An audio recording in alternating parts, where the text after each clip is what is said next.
いい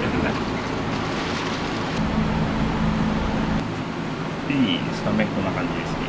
200g だめ、220で。20ぐらいまではもう全然 OK です。すいません、ありがとうございます。わー、美味しい。うまい。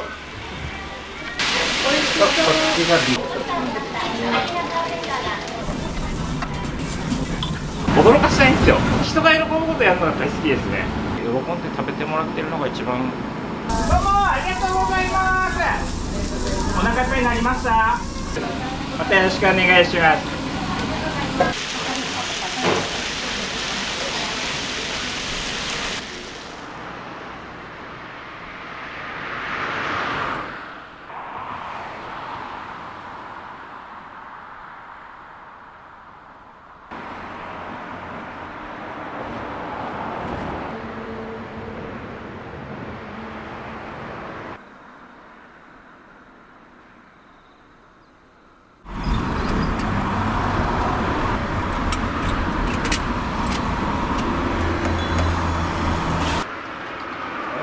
おはようございます。おはようございます。お願いします。酒井翔一、年齢は53歳です。よろしくお願いします。はい。鶏ごぼうご飯の鶏ごぼうの仕込みと、ベーコンと骨付きのスペアリブの仕込みをちょっとやらなきゃいけないのとちょこちょこありますんで。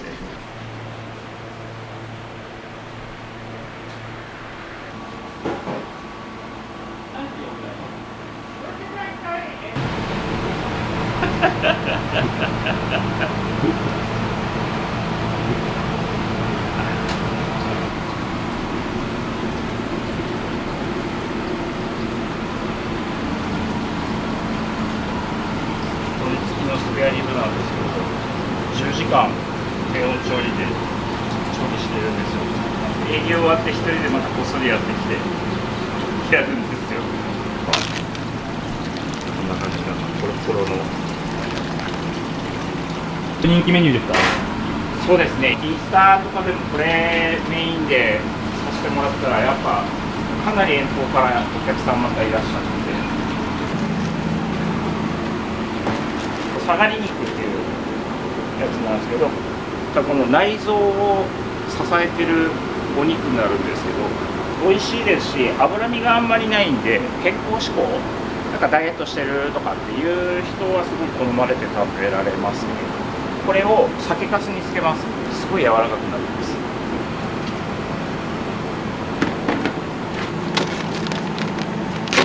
これは国産の、佐賀県産の金星っていう豚ですね。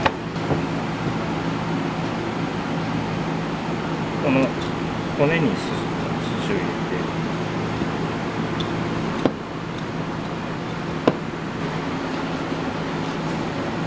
外国産のじゃこの厚みがなかなかないんですよ。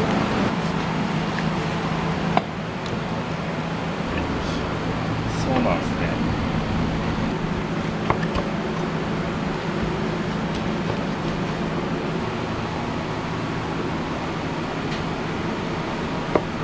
スペアリブは毎日する作業になるんですか？もう毎日しないと間に合わないんですよ。これがマックスで1日20本しかできないんですよね。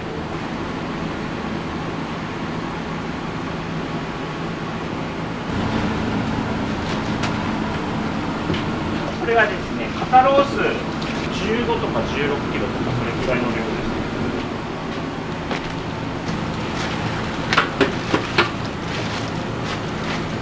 す。よいしょ。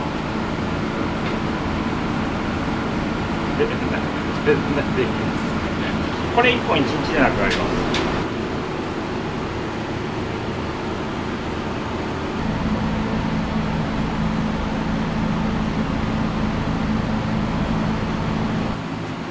いいですかね、こんな感じですね。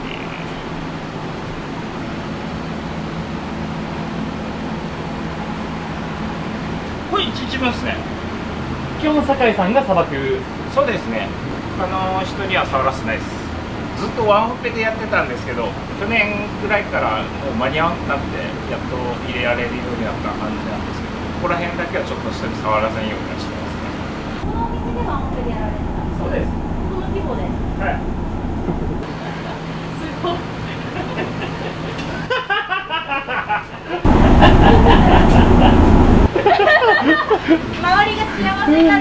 方です。とにかくよくお客さんに喋りかけてるんですよ。どっから来たんですかとか。うち券売機で買ってもらうんですけど、全員お客さんに説明するんですよ。ステーキって多分焼肉よりも分かりづらいじゃないですか。分からずに注文されるのがすごく嫌だったんで、必ずどのお客さんにも説明します。オーダー入って測って焼いて出すっていうのは切り置きとかはしないです。 100g、150g とか 200g、まあ 50g の単位で出してるんですけど、まあまともに出してないです。少ないのは絶対ないありえんので、150と170とか180ぐらいまでざっと OK にしてます。太っ腹。ありがとうございます。すげえ俺の笑い声に反応しますよね。過敏なんですけど。ちょっとつられてしまう。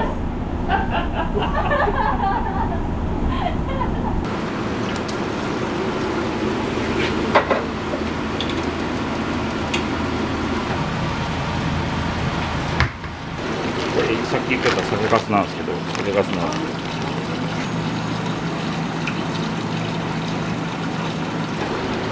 そうですね。おお、寄りそう。なんですよね。これとこれ水で割ってるだけです。量もこれぐらいでいけるんですね。そうですね。ちょっと温めるぐらいで溶けやすいぐらいの感じで。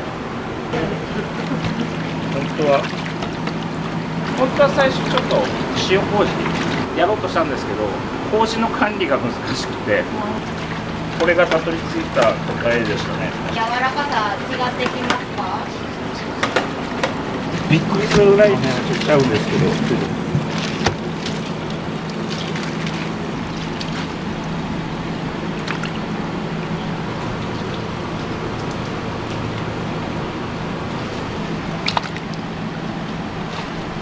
これで7キロですね。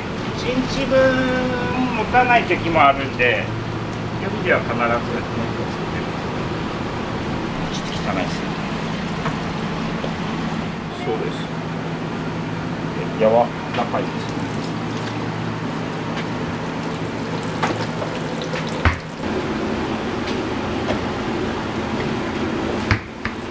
もともとの実家が料理屋さんやってたんで、生まれた時から食に携わるお仕事ではあったかなとは思うんですけど、途中14、5年ぐらい離れてた時があるんですよ。サラリーマンやったりいろいろやってましたね。普通の営業だったり、あと夜の仕事やったり、あと派遣もやったりで、もうやっぱり疲れて食の世界に戻ってきたっていうのが6年前ぐらいです。46、7の時ですね。食に携わる仕事は向いてると思いますか？どうだろう、多分人なんでしょうね。接客の方が好きだと思います。我ながらにその環境が食の世界で職人さんだったりとかっていうところが周りにあったんで、やっぱこだわり強いですよね。そこはすごい思います、自分で。こだわり強いなーっていうのは。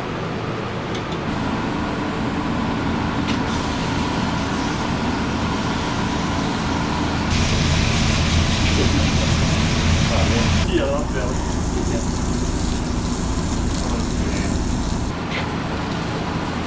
これがつける前のやつです。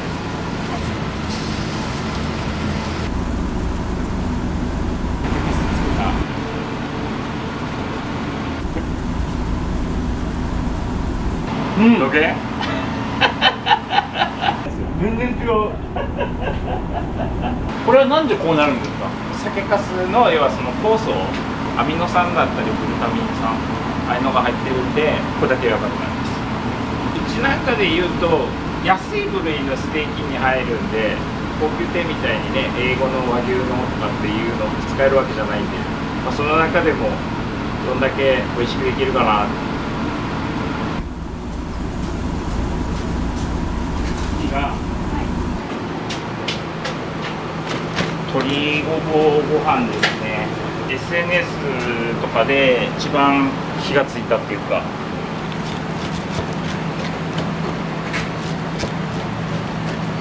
変な感じとことなんないっちゃけど、だから言ったじゃん、めんどくさいが悪いってね。めんどくさがりなんですよ、本当多分。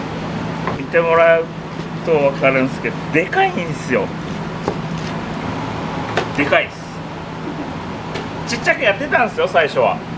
お店とかやってるとどうしてもご飯残っちゃうじゃないですか。混ぜご飯的なもの作っちゃおうっていうところだったんですよ。どんどん大きくなってきて、なんか今のこの形にはなるんですけど、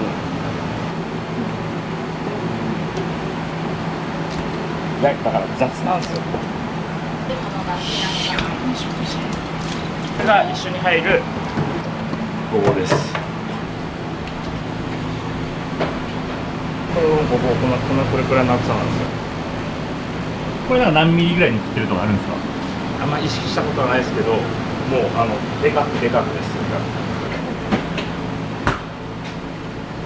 2L ってサイズなんですけど、細いのはダメ、ちっちゃいのはダメ。驚かしたいんですよ。人が喜ぶことやるのがやっぱり好きですね。ガチャッとやるときにわーっていうのを見ると嬉しかったっていう気になりますよね。それが大好きです。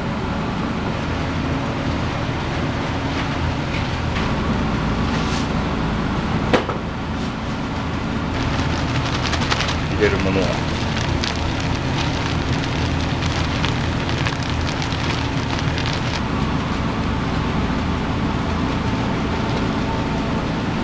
普通のでもお店さんってこんな感じじゃないんですか？こんなでかくはないです、それ。なんでか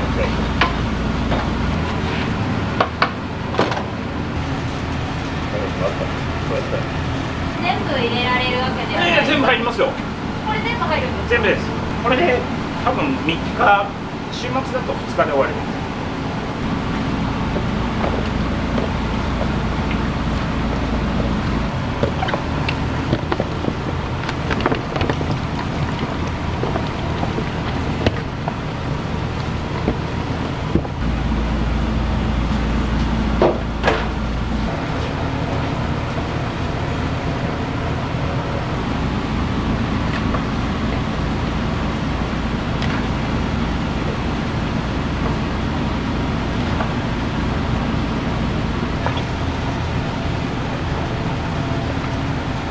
ご飯ですか？1回で大体3キロですね。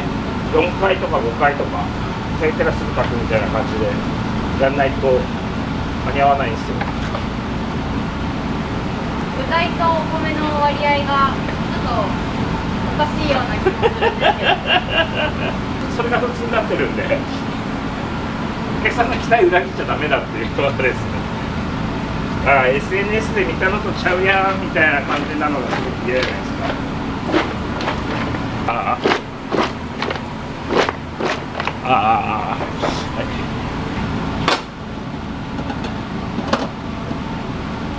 仕事のモチベーションっていうのはどこから来てると思いますか？なんだろうな。実家が飲食店やってたっていう話をしてたんですけど、小学校5年生ぐらいの時に母親が亡くなってるんで、その時もうちの親父がお店も当然やってたんですけど、自分としては親父の後を継ぐつもりでやってたんですけど、親父も自分が30歳ぐらいの時かな、今度亡くなって、その後ちょっと、うちの父のその5歳さんと一緒にはやってはいたんですけど、なかなかうまくいかなくて、それでちょっと自分が離れたっていうところもあったんですよ。なんかモヤモヤしたのが自分の中にあったんですよね。なんか消化しきれないっていうか、自分の中で言ったらちゃんと終わらせないとダメだなって思ったんで、もう一回飲食ちゃんとやって終わらせなきゃいけないなっていうところのモチベーションっていうのが多分一番大きかったところだと思います。今は多分もう楽しくやろうっていうところです。なんでお店も緩くじゃないですけど、夜も8時で閉店ですし、自分の時間も作れるし、あと何かやりたいこと、家族と過ごしたいとか、自分が多分そういうのができなかったんで、今やっとそういうのをちょっと取り戻せてるっていうか、いい時だと平日10万は超えます。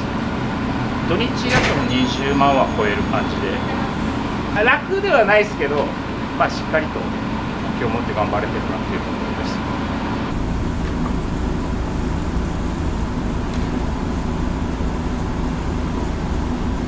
もみじまんじゅうもろたばい。あ、ありがとうございます。食べられてください。よ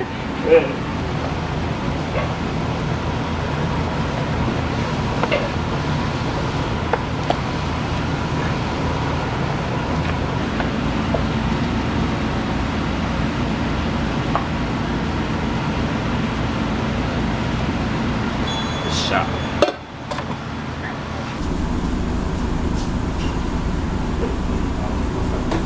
これをやる前が段ボールでやってたんですよ。かぶってたら燃えちゃって、本当に燃えちゃったんですよ。大丈夫だったんですか？大丈夫はないかったんですけど、これですね。うわいやいや、これはやばで、これを買ったんですよ。そうそうそう、もう安全に安全第一です。お塩、黒胡椒、ローズマリーだったりなんだかいろいろちょっと混ぜ合わせて、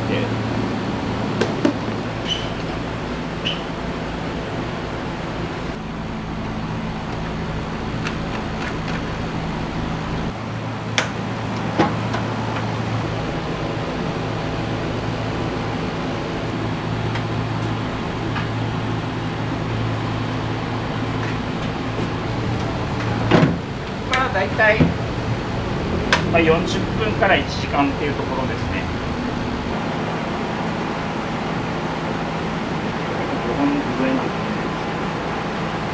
営業開始前ぐらいにじゃあ完成を。そうですそうです。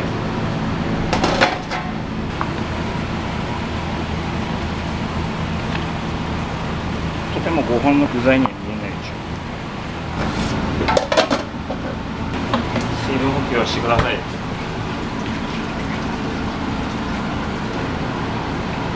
水派ですか？いや、水も飲みますけど、レッドブル飲んでます。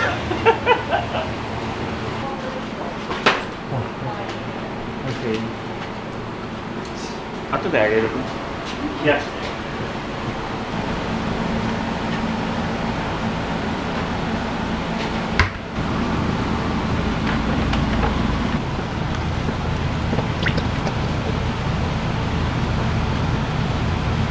魔法の調味料なんですよ。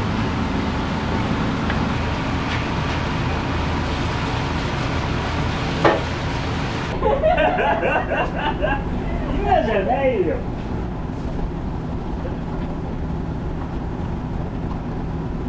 鶏ももこれで一旦じゃあ完成で。完成ですか？完成です。ちょっと混ぜます。担当が高橋君なんで。す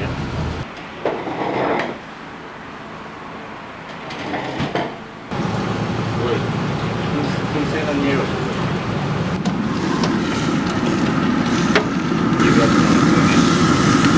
完全に燃えてきたんで、カリカリになります。まだまだしっかりと焼き色がつくようになったら完成ですね。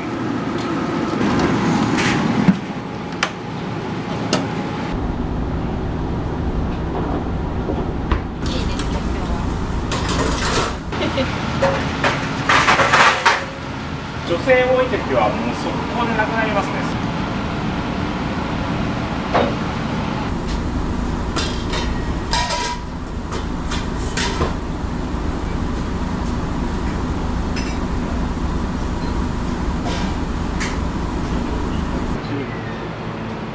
ああ、そうね。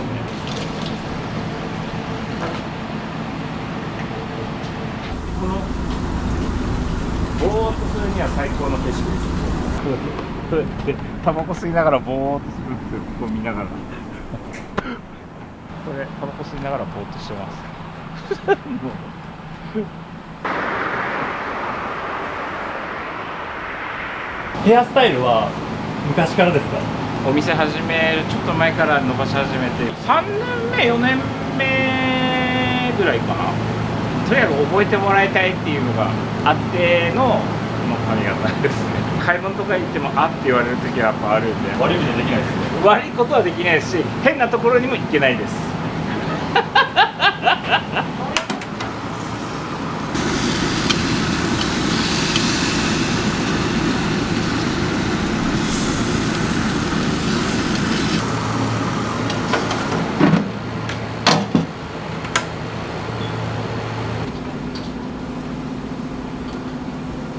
なんですよ。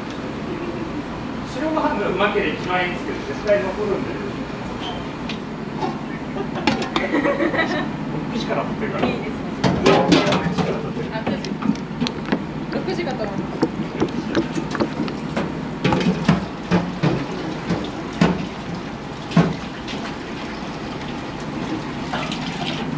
サムネはオーナーですね。バリバリにね。絶対マジ酒井さん乗った方が絶対美味しそうです。はいはいはい。これ出るの？はいはいはい。でも店員さんで全部入れちゃうと、まだいろんな店でやっちゃうと、何知ってるんだ。名前書くとこあるんですか？で、あとはもう途中でまた追加してみたいな感じになります。途中で追加するんですか？そうです。下の方は具材混ざりにくいんで、途中でまたこう足してっていう感じでやってます。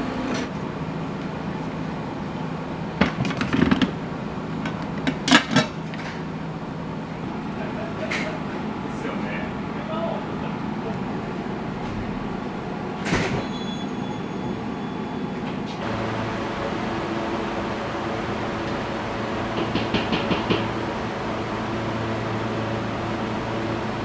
お肉の説明からするとですけど、まず左上のビーフトキ、これは赤身のお肉なんです。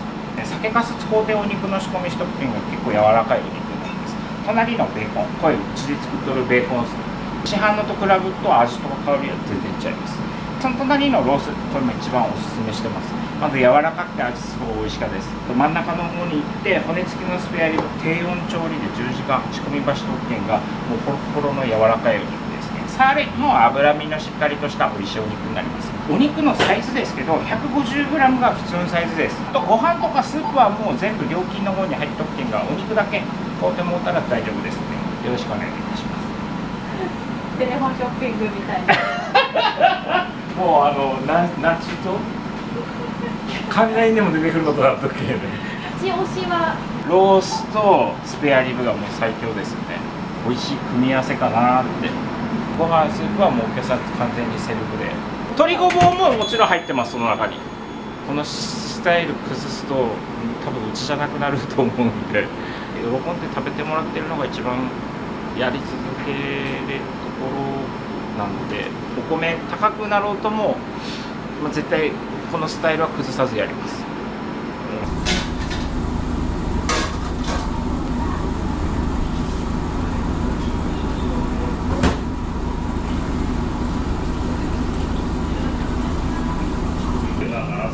それを買ったらディズニーとかしていった方がマシになるのかな。めっちゃ美味しそうです。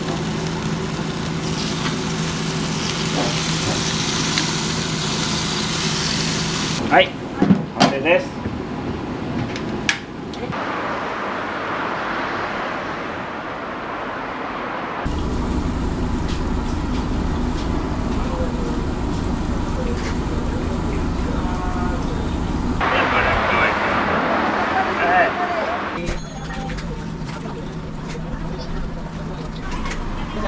はい、いらっしゃいませ。ありがとうございます。時間までかけてお待ちください。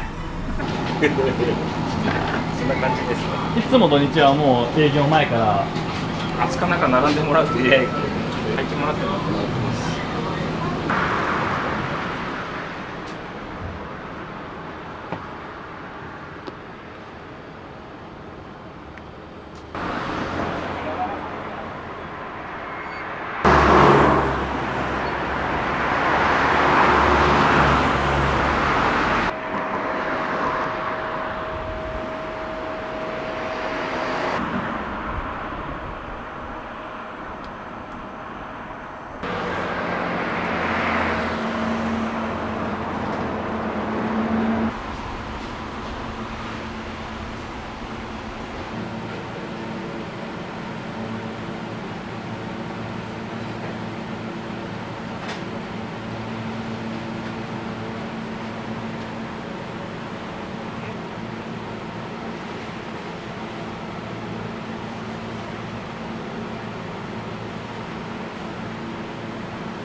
ちょっと説明ばさせてもらうですね。ありが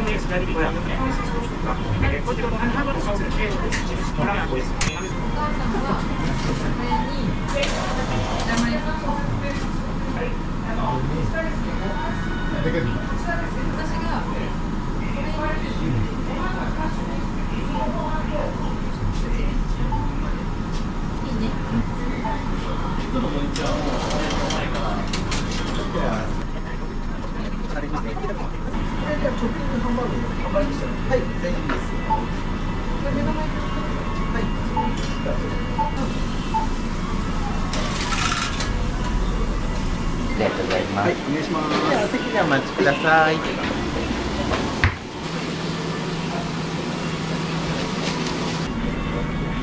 白ご飯。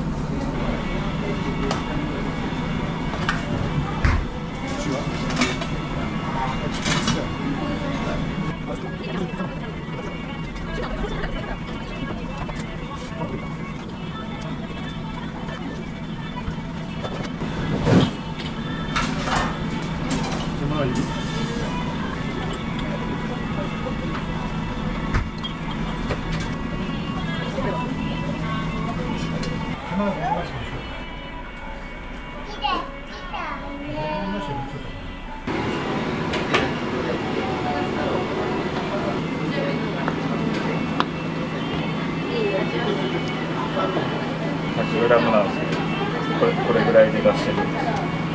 お子様ランチ用です。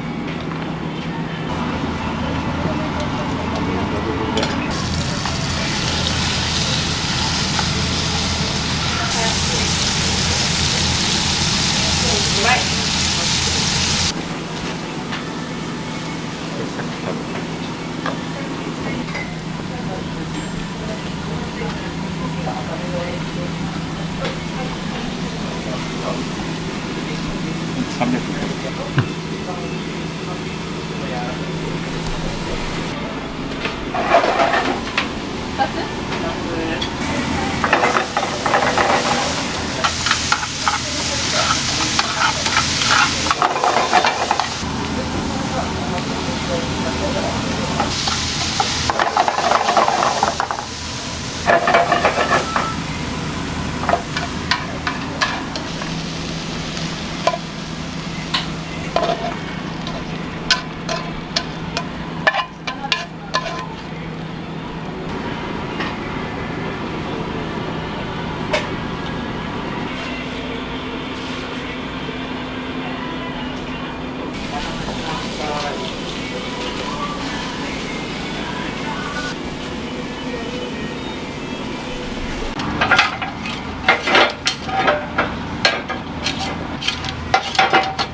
はい、いらっしゃいませ。ありがとうございます。うわー。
ローストも300です。はい。で、以上、100にスペアです。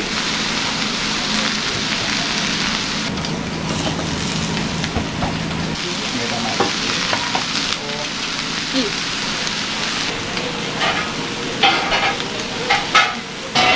お待たせいたしました。ロース 300g ですね。はい。こちらビフテキと、はい。スペアリブ。はい。失礼します。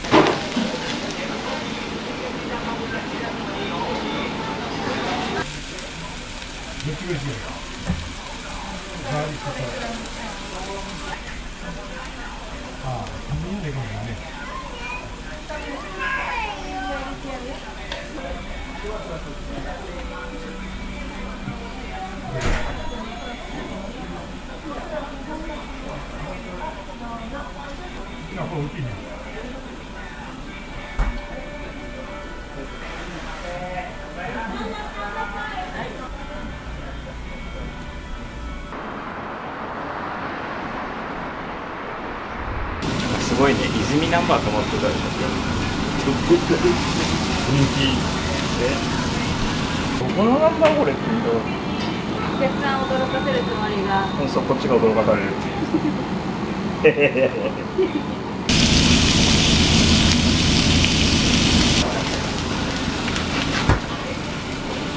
はい、いらっしゃいませ。ありがとうございます。こんにちは。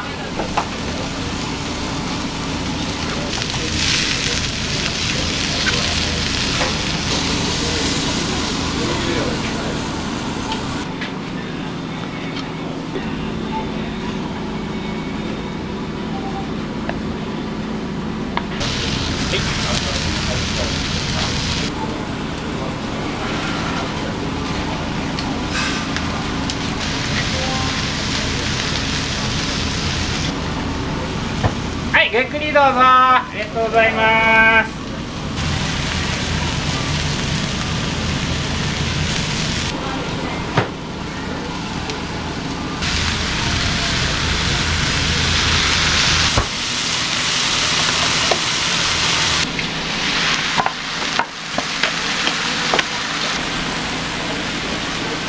はい、よって。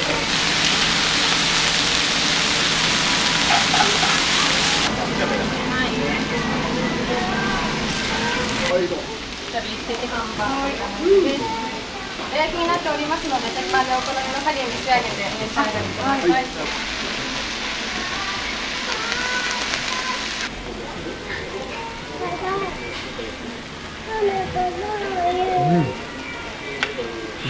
いかがでしょうか。うまい。大分県の日田市。ここが、はい、目的で来ました。美味しそうだなと思って。赤身のビフテキ、ビフテキとハンバーグと目玉焼きですね。弾力があってですね、肉々しくて美味しいです。満足してます。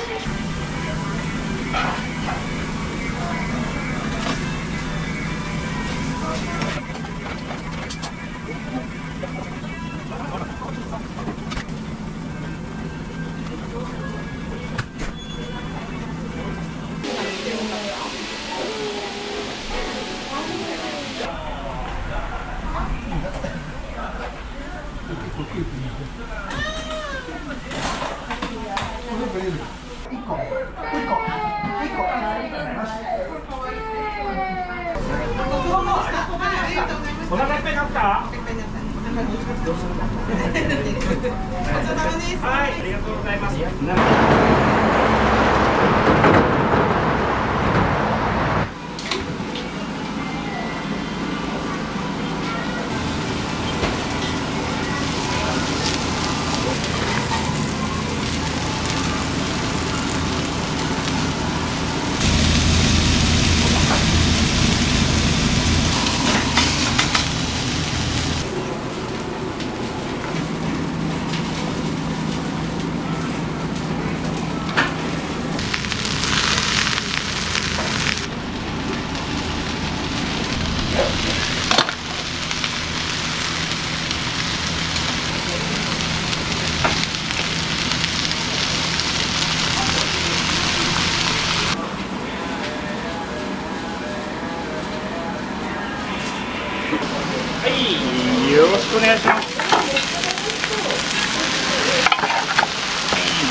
美味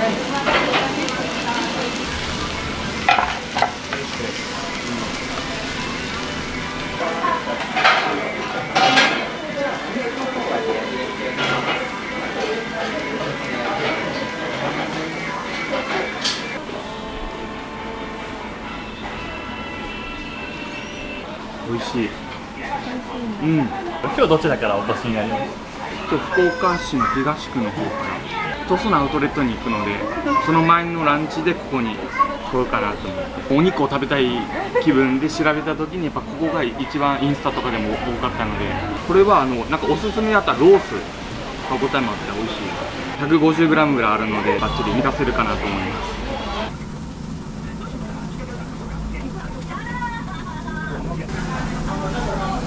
お腹いっぱいになりました。お腹いっぱいになったです。よかったです。またよろしくお願いします。お腹いっぱいになりましたはお母さんからしか聞いたことない。なんかあれが一番お客さんが笑って帰ってくれるっていう。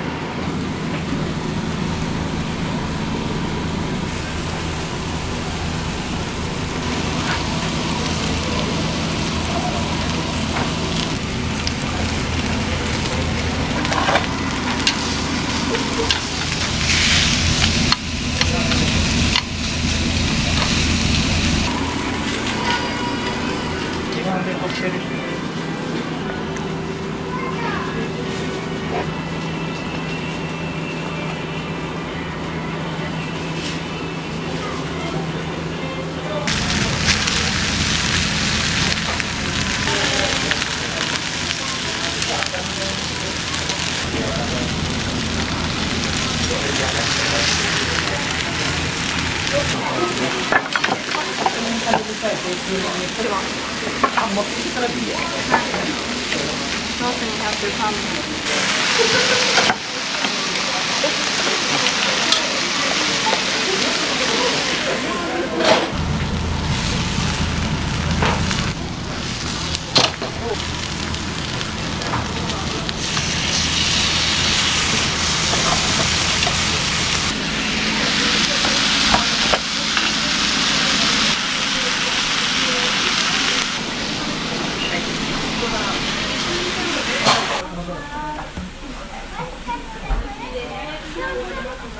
またよろしくお願いしておきます。ありがとうございます。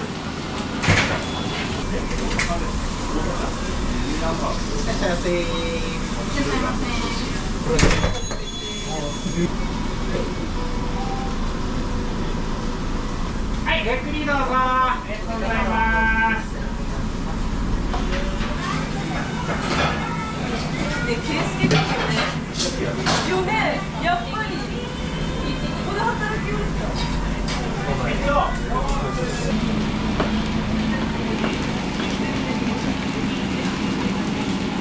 200g だね、220で。20ぐらいまではもう全然 OK です。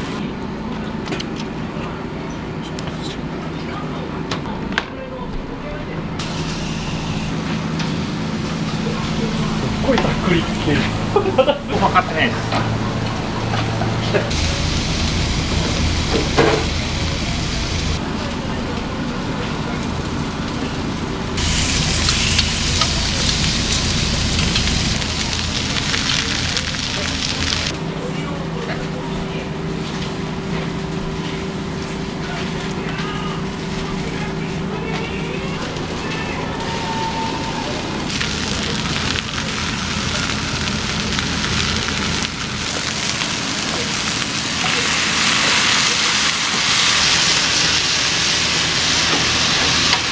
はい、行きます。こっ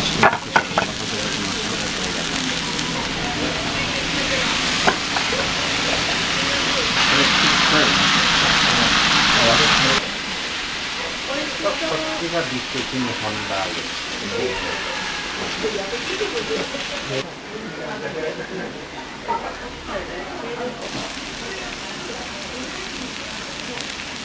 肉食べたいなと思って調べたらここが出ました。ロースとビフテキ。美味しいです。肉肉しくてすごい量でも美味しいんでパクっていけそう。ペロッと。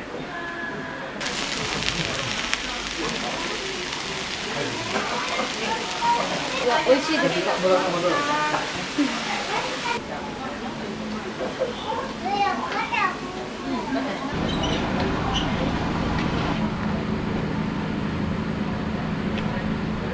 こういう時にタバコ吸いに出ます。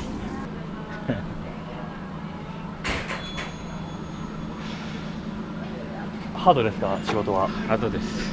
暑さですよね。きついですよ。はい。調理は全部基本一人で。いや、混んだりすると2人で連携してやってます。ただ基本は1人ですね。なんかそう。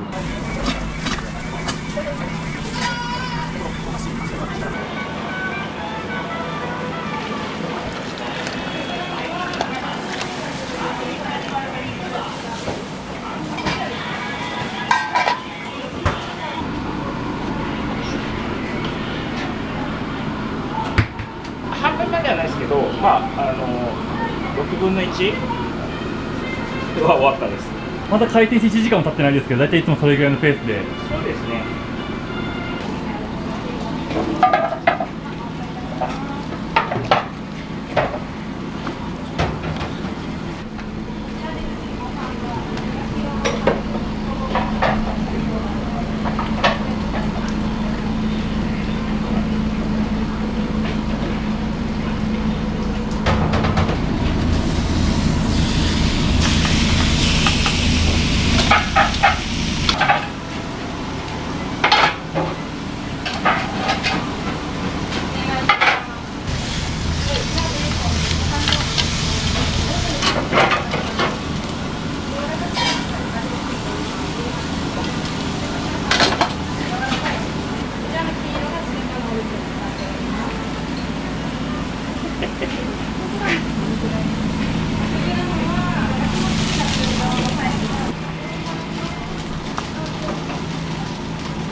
ロースとスペアリブ。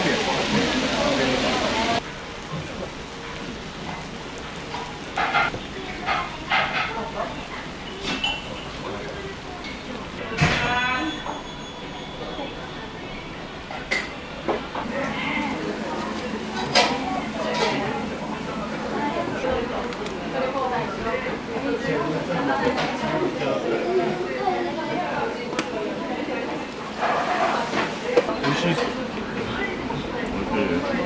ソースかけられてたと思うんですけど、ジャポネート。ご飯に合いますか？うん。なんか別に。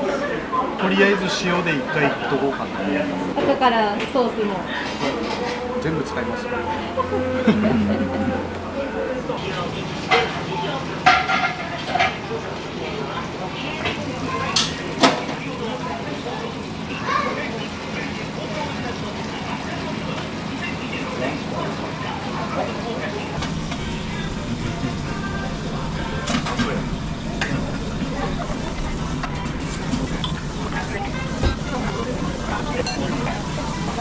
また来てください。はい、ありがとうございます。お腹いっぱいになりました。めちゃくちゃお腹いっぱいになりました。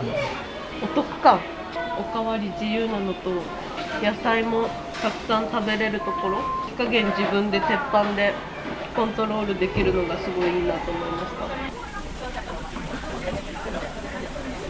お腹いっぱいになりました。なりました。めちゃめちゃまた来てください。ありがとうございます。ありがとうございます。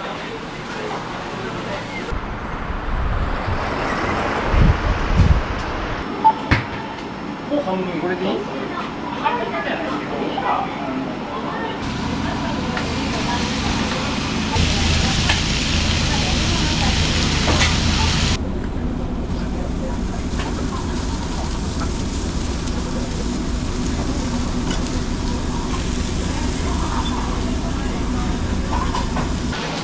はい、お願いします。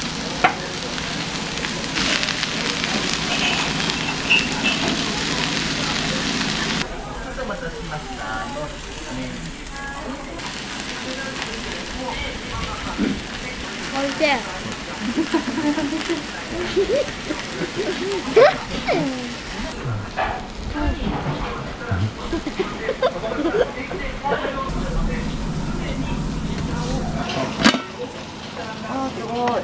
めっちゃごぼうがさ。紹介します。はい、ありがとうございます。欲張りせんと。あんまないですよ。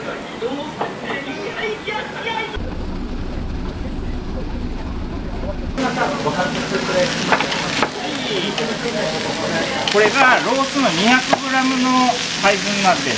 はい。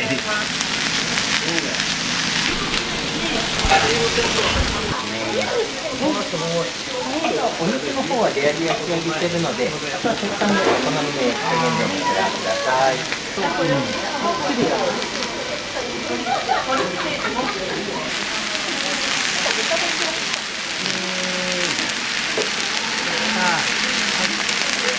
い。どうもありがとうございます。お腹いっぱいになりました。また来てください。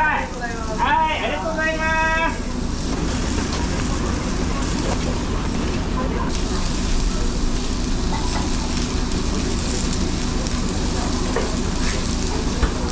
どうもありがとうございました。まずベーコンですね。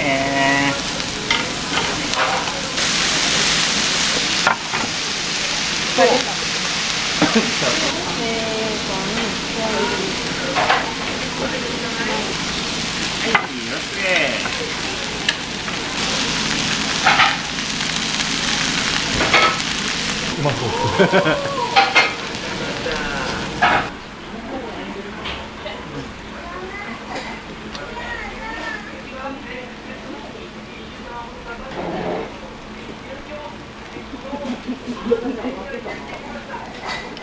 あ、おかわり。聞いてたからびっくり。実は不満だったんですね。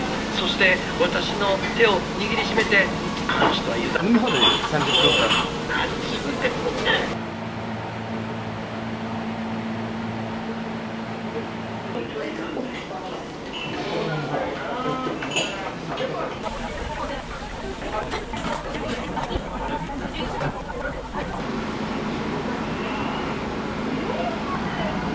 お腹いっぱいになりました。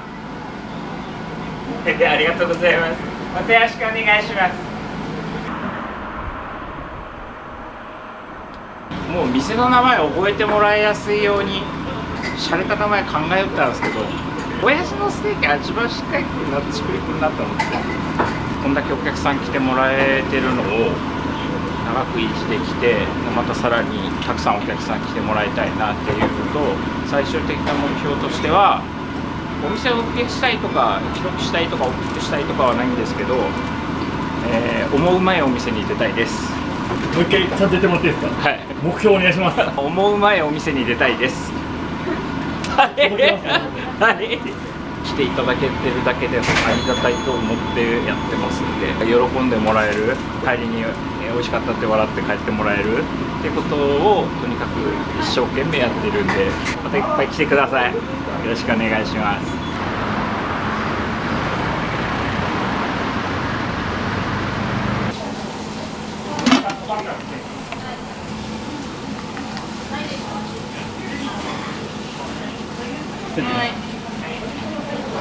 はい、いらっしゃいませ。ありがとうございます。いらっしゃいませ。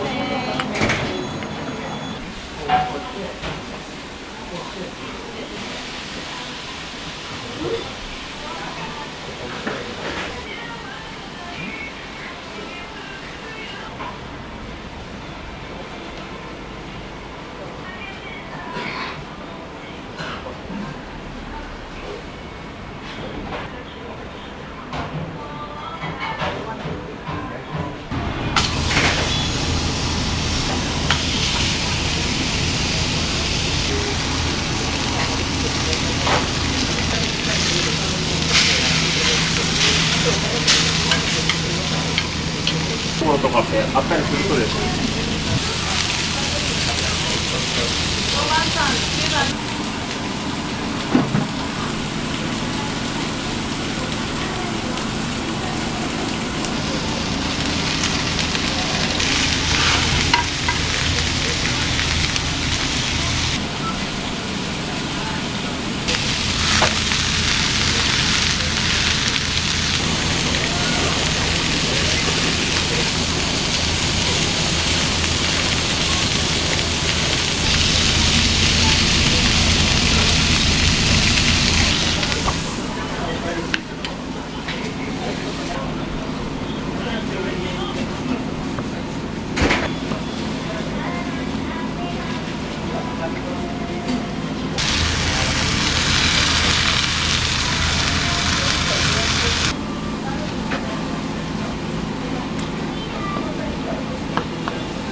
仕上げて、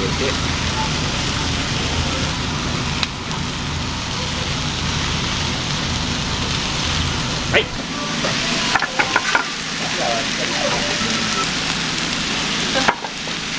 はい、お願いします。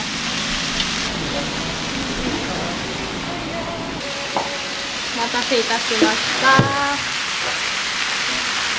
ローストスペアリブですね。サーロインとベーコンです。お肉の方がレア焼きになっているので、鉄板の方でお好みの焼き加減に仕上げてお召し上がりください。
これはこのガーリック醤油にわさびがあるんですよ。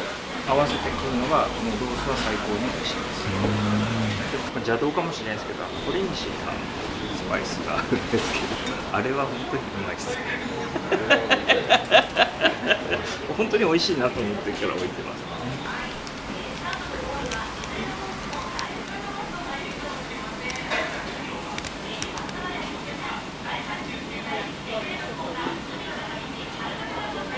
どうもありがとうございました。お腹いっぱいになりました。お腹いっぱいです。はい、ありがとうございます。また来てください。ありがとうございます。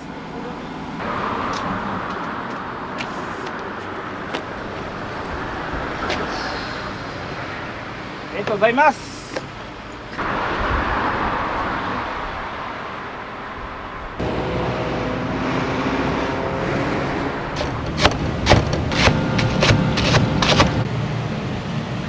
目指してるのはファストフードなんですよね。和食のファストフードっていうか。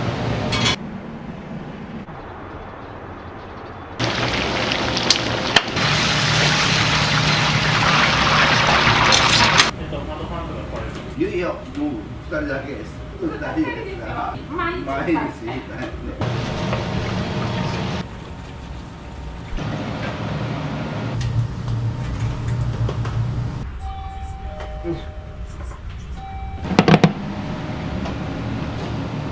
ダブルカツ丼いいですね。ボリュームも多いし、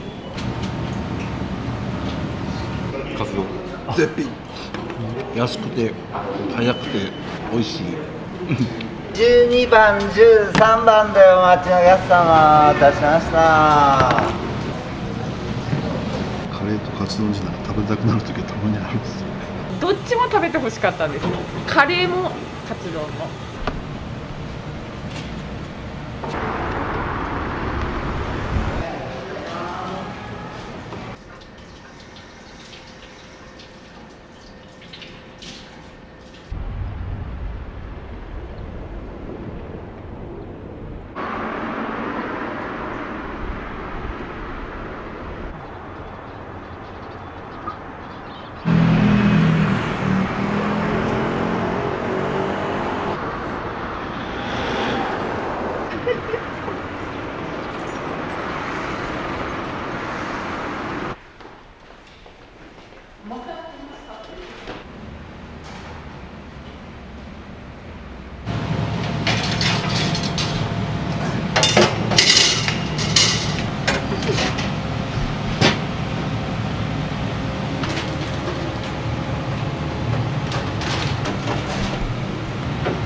うどんの出汁を作ってます、はい、カレーなんですけど冷蔵庫で寝かせてたやつを温めます。だいたい冷蔵庫で 2,3 日寝かせるんですよ、お味がなじむんで。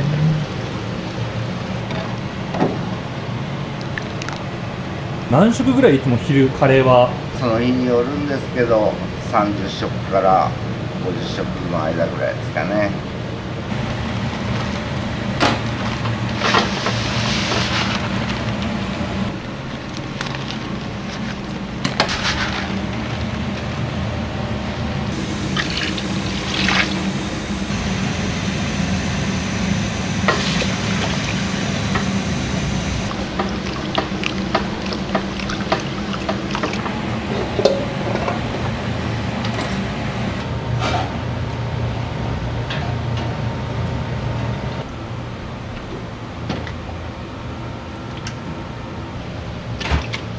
丼タレです。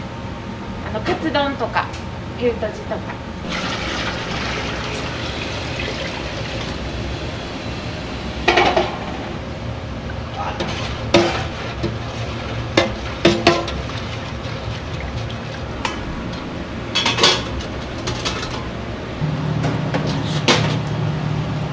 早起きです。5時起きです。いつも家のことしてこっち来てます。おばあちゃんですよ、私。で、孫が2人います。そうなんですか。はい。若々しいですね。いいえ、テンションがですね。バターはカレー用に、まずうどんだしを温めてからカレーを作ります。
私が長崎出身で主人が大分っていうだけで、ね、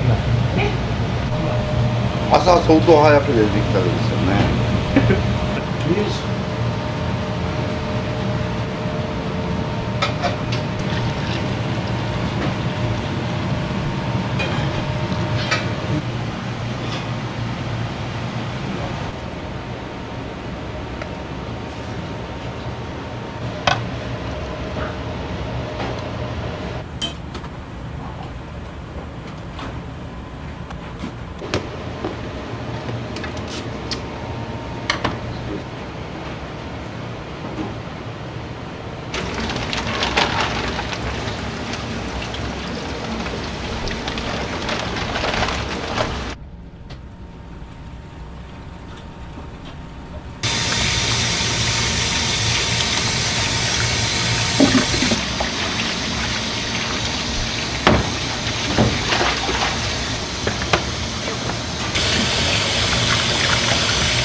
唐揚げも粉は昔既製品を使ってたんですけど高くなったんで今は自分で調合して作ってます。油をちょっと入れてやったら衣がカラッとなるんですよ。漬け込んでた唐揚げを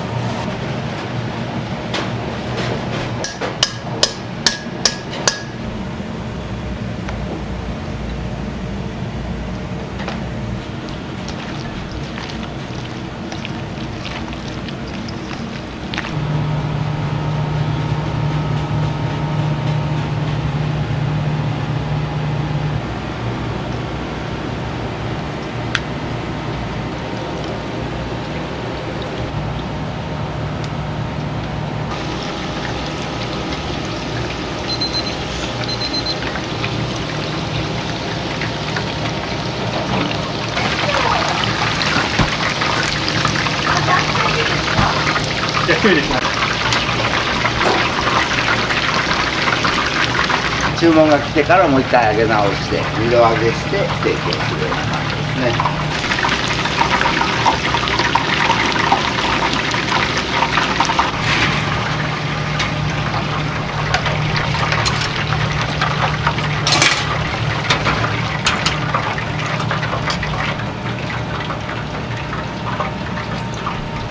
あごだしパックなんですけど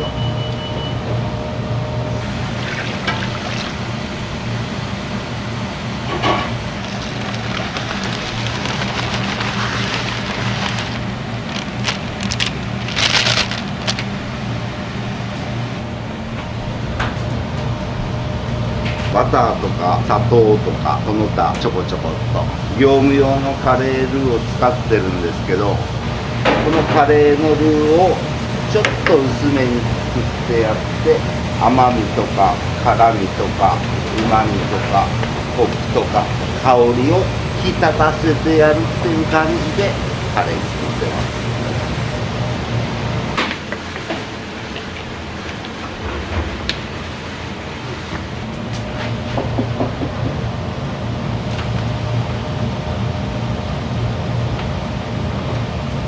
ここでよく混ぜとかないとダマができるんですよね。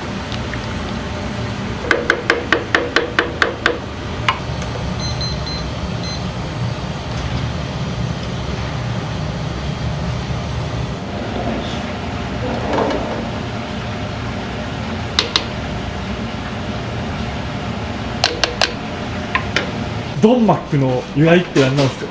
まあ、丼は丼とかうどんの丼なんですよね。目指してるのはファストフードなんですよね。和食のファストフードっていうか。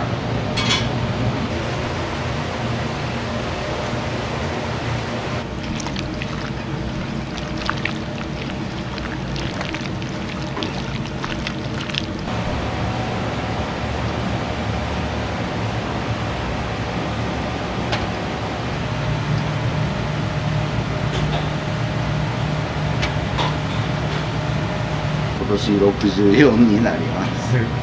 大学で長崎に行って、その時に今のオーナーと知り合ってから飲食の道に入ったんですよ。40年ぐらいになるんですかね。なんでそんなに飲食業が続いたんですか？お客さんからごちそうさまとか言われたら役に立ってるなっていう感じが嬉しいんですかね。やっぱその料理としてもカツ丼とかカレーとかやっぱ好きなんですか？ああ、そうですよね。自分が好きなもんをお客さんにさっと提供できればなっていう感じでしてるんですけどね。なんでしょう。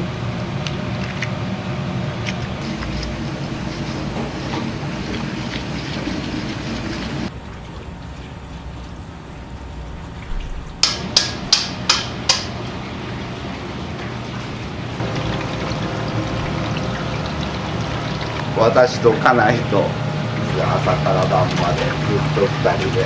夜までですか？あ、夜は9時までです。人いるの？人いますよ。あれじゃあ1日14時間ぐらい働いてるんですか？本当ですか？途中休憩してますよ。はい。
あ、またお米炊くんですか？あ、米は最低でも6回ぐらいは炊きますよ。今日多分18キロぐらいになりますかね。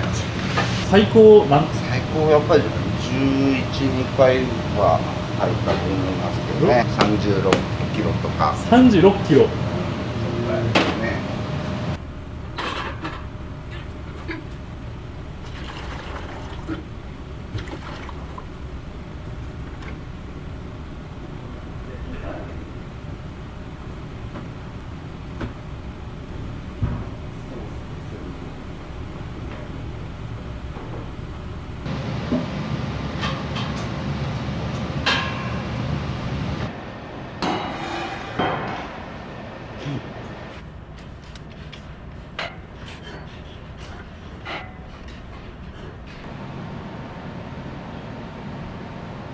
私がマジックで描いたものすごく薄かったのをなぞったんですよ。もう恥ずかしい。もうお客さんこう来るんですよ。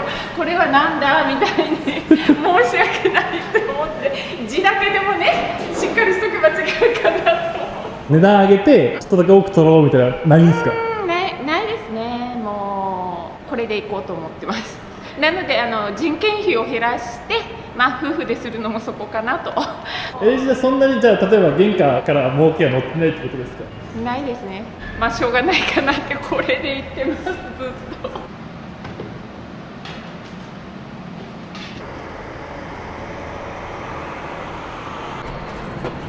赤いですか？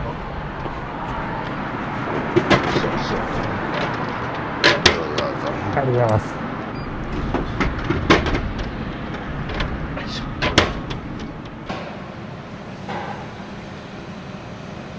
カツ丼とミニうどんとか食べてもらったらうちの味を知ってもらえるって思います。カレーも結構人気です。一番よく出るのはもうカツ丼です。その次がカツカレーですね。カレーよりもカツカレーの方が多いです。好みで一味とソースと醤油を、一味は効果の人はいっぱい使う人が多いですね。こんにちは。ケースで買わないとですね。南蛮定食にもいるし、唐揚げの付け合わせとか、パックのキャベツ美味しくないじゃないですか。自分で切ればまとまって取れるし、美味しいし。手作りにこだわるんですか？主人がもうなんでかわかんないんですけど、既製品も使ってるんですけど、ちょっと手を加えて。いやー、なんでしょうね。うちはこれですね。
とんかつ上がるのに5、6分かかりますから、何枚かは揚げてますね。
番でお待ちのお客様、お待たせしました。はい、どうぞ。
はい、5番と7番でお待ちのお客様。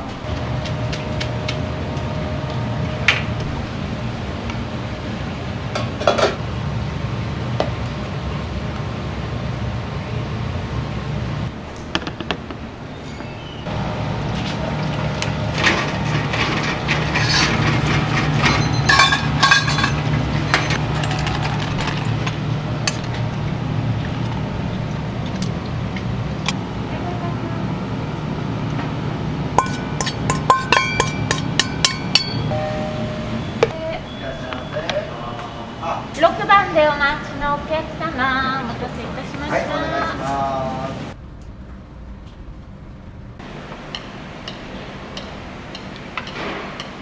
カツカレーの盛り手作り感がある感じで美味しいです。まあ、自分はちょっと辛い方が好きだからあそこの一味を入れて辛みをちょっと足してやってます。ボリューミーだなって見てて思うんですけど、全然食べれます。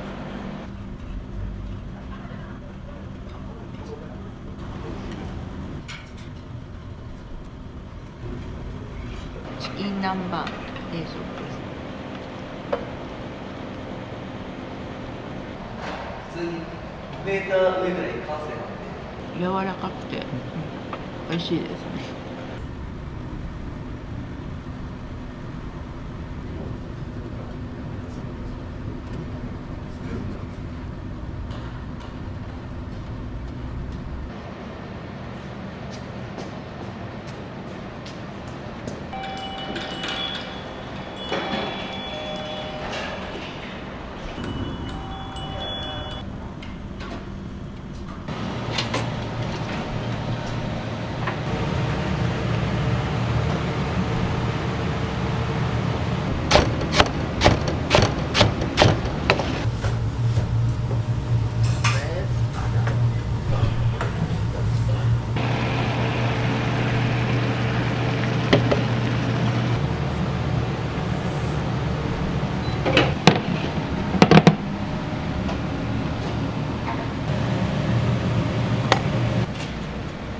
8番でお待ちのお客様、お待たせしました。はい、どうぞ。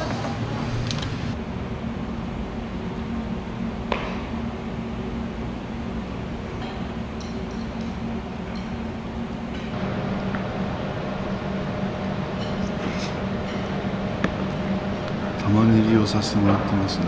カレーとカツ丼自体食べたくなる時はたまにあるんですよ。それでやらせてもらってます。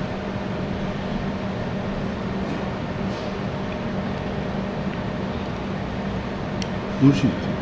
サクサクしてるじゃないですか。食べ応えっていうのはこういうのがいいかな。がっつり食べたい方なんですよ、昼は。だからスイッチ入れる。すいません。もともとスポーツもしてたんで、そのまま延長線上できてます。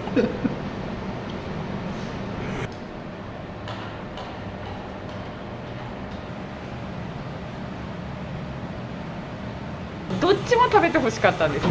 カレーもカツ丼も最初はなんかどっちかっていうと不評っていうか、でも今定食してますよ。結構大盛り A ってあるでしょ、はい、大盛り A は大盛りカツ丼です。30円増しで。30円なんですか？ 30円増しですよ。だけどお得ですよ、むちゃくちゃ。もうしっかり食べれますもん。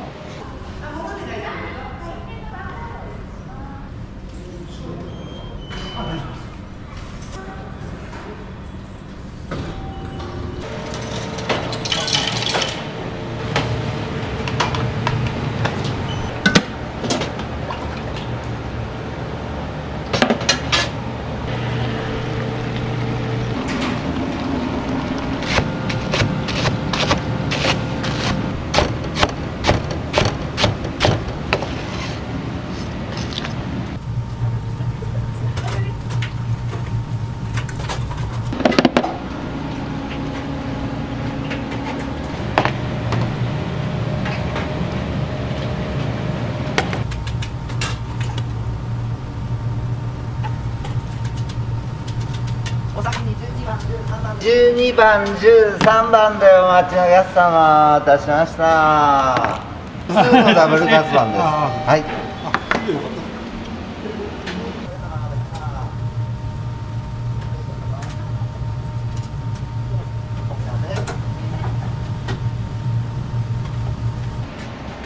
9番から11番でお待ちのお客様、いたしました。9番から11番でお待ちのお客様、11番でお待ちのお客様。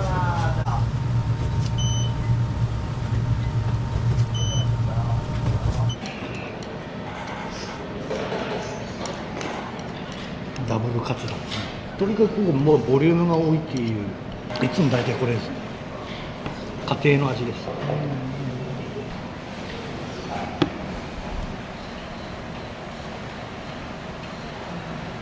今昼休憩で会社の先輩といいですね。ボリュームも多いし食べやすいです。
すいません。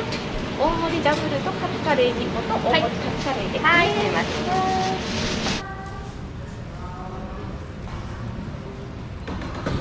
ん。会社がすぐ近くなんで、いつも頼んでます。カツが安いんです。一番好きなメニュー教えてもらってもいいですか？あ、やっぱカツカレーが好きです。ちょっとスパイシーで。ありがとうございます。すみません。ありがとうございます。いいえ。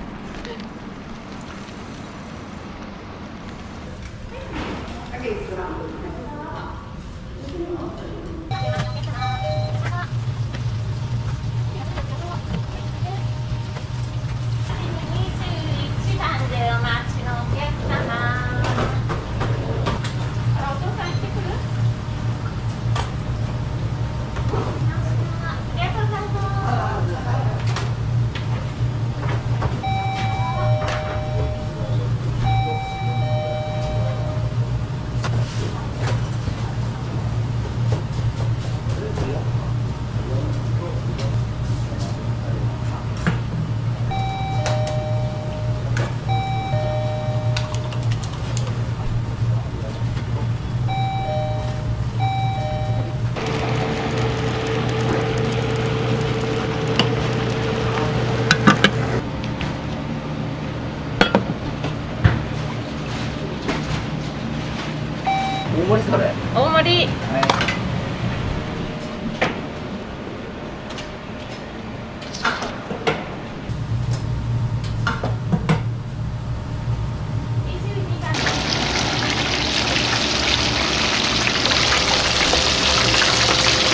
3個に1個ぐらいはカツ丼なんですね。もういやもっと多いかもしれない。本当に1個ぐらいは。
24番から27番でお待ちのお客様。お腹の人には話すってね。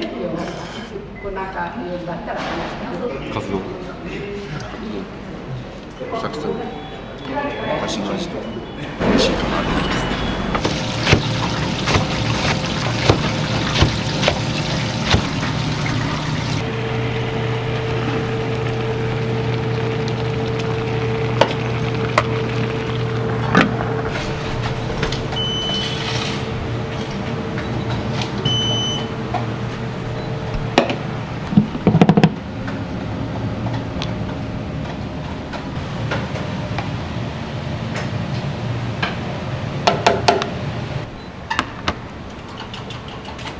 キャフェ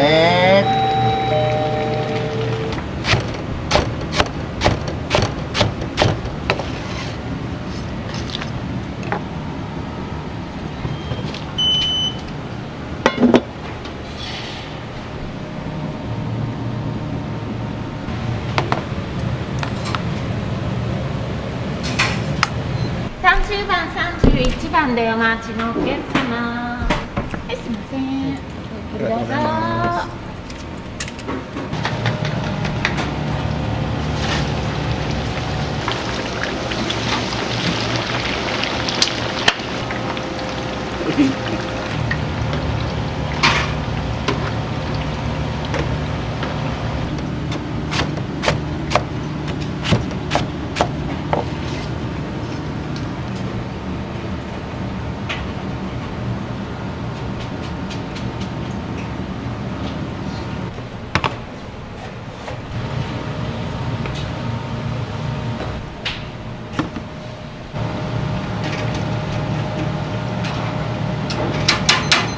32番でお待ちのお客様。はい、ど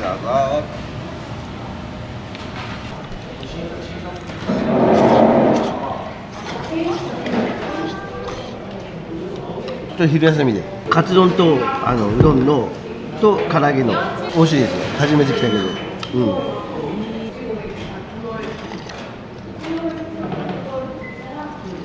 本日の定食ってやつは何なんですか？こういうやつを出してみたいなっていうやつをセットで作って、ちょこちょこ変えながら出してます。今までカレーのやつとかサバのやつとかステーキのやつとかしたんですけど、今はソースカツでやってます。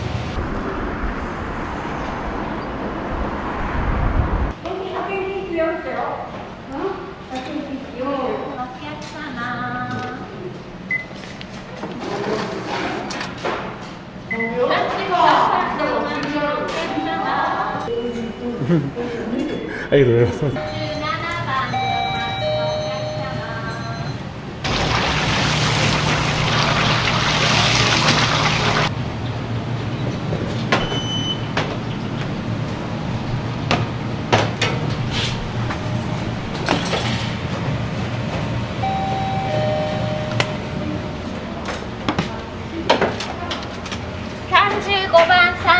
46番でお待ちのお客様。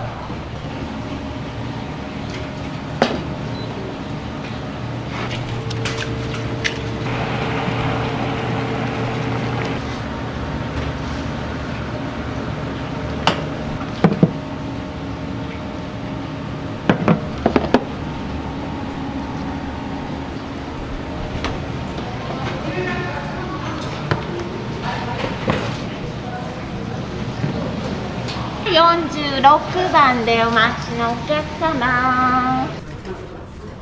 45番、46番でお待ちのお客様。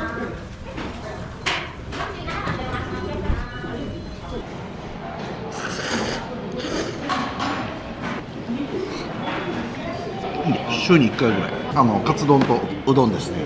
これで760円ですか、はい、作りたての美味しさがありますね。安くて早くて美味しいそれですね。午後からも頑張れそうですか？はい、頑張れます。ではが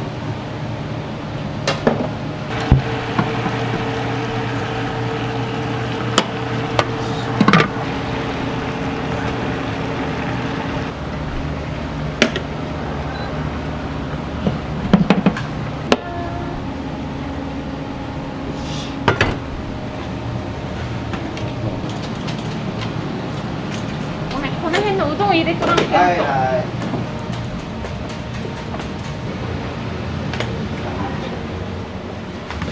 53番、54番でお待ちのお客様。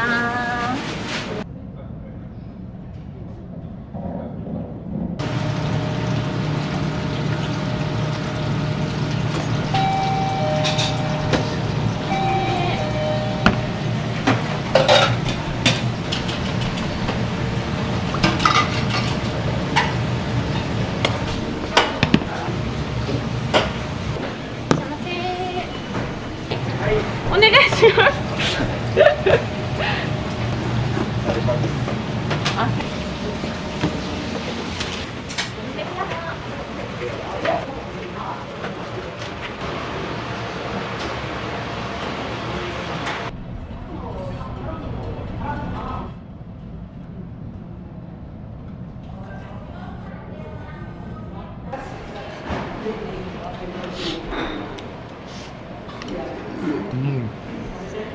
間違いないです。一押しのタレカツ丼にミニうどんセットですね。絶品。週1、2間に合います。通う理由とかあったりするんですか？値段と味。この味でこの値段だったら正直安いと思う。量もそうやし。初めて来る方におすすめされるんだったら、卵入りとその普通のタレカツどっちをおすすめされますか？2つ食べましょう。それでも1000円しない。これ1000円するな。1100円だな。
メーター上ぐらい完成なんで。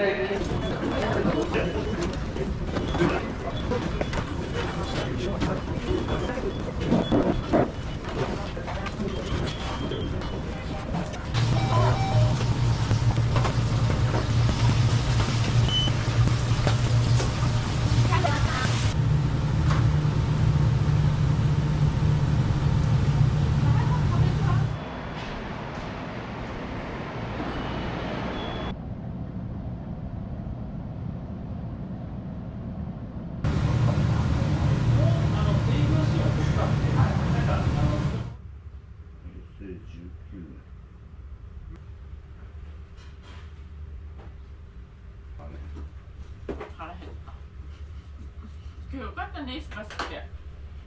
あ、長い。4番5万でお待ちしてます。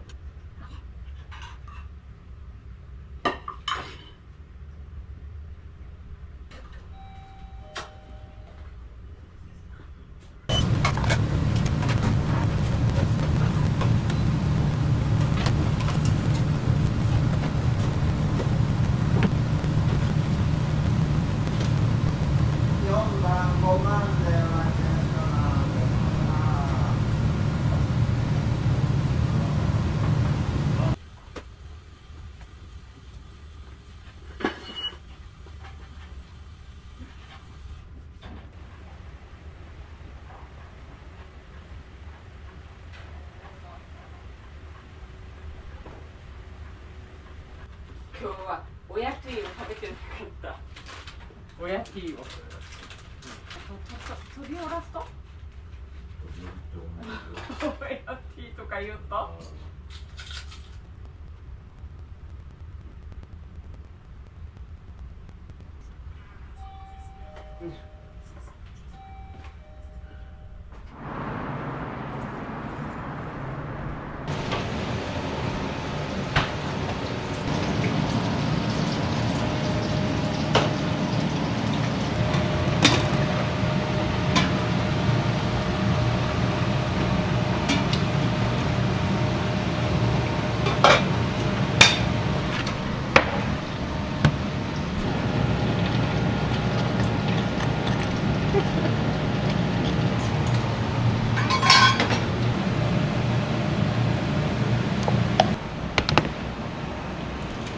87番、88番でお待ちのお客様、お待たせしました。何人ぐらい来客があったんですか？今日は多分140か150人ぐらい。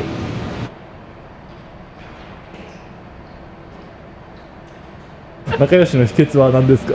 お店してるから喧嘩するわけにもいかないじゃないですか。日々なんか仲良くしとかんともう回んないんですよ。お互いに歩み寄っとこうみたいな。なるほどなるほど。それがもう秘訣かな。カレーが妙にスパイシーでご飯と合ってスパイスをね、何十種類も入れてる。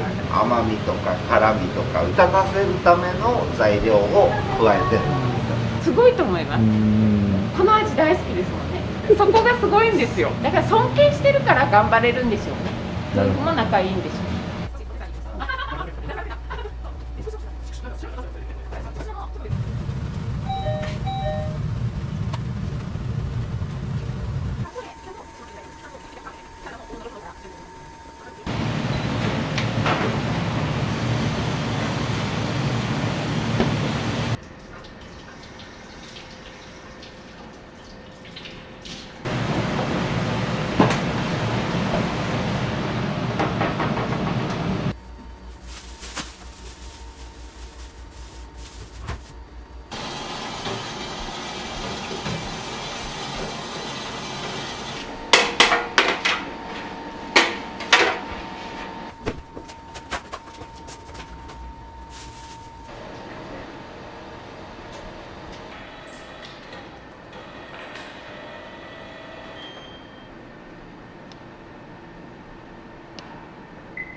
何種っていうのはちょっと分かりづらいんですけど、171か、つまりもちょっと多かったですね。終わりました。はい。あ、終わりですか？終わりですもん。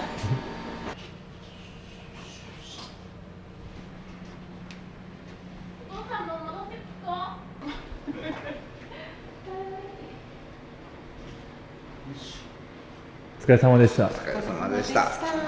一日長かったですね。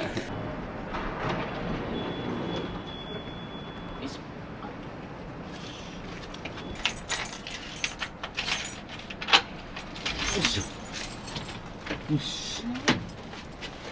お疲れ様です。はい、お疲れ様でした。ありがとうございました。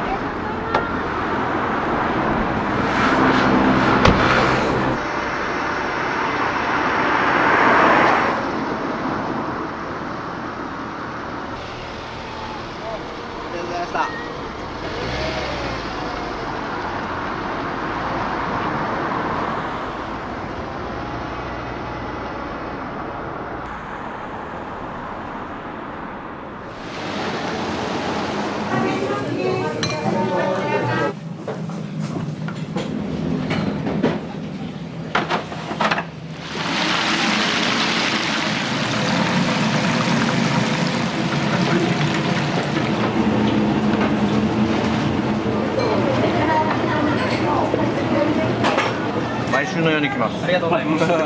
まずはやっぱ味ですね。でうどんの美味しさ。これが体験です。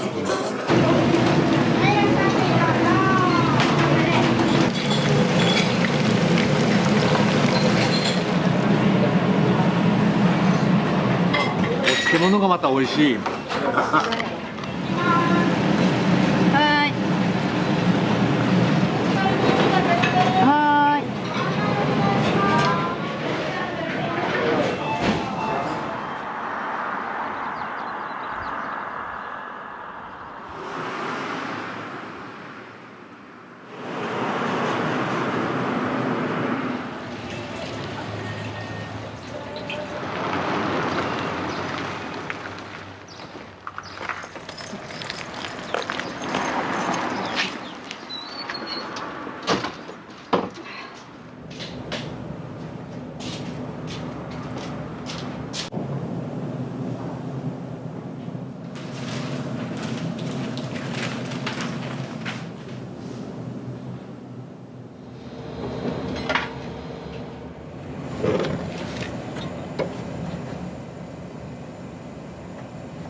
これ柏の具なんですよ。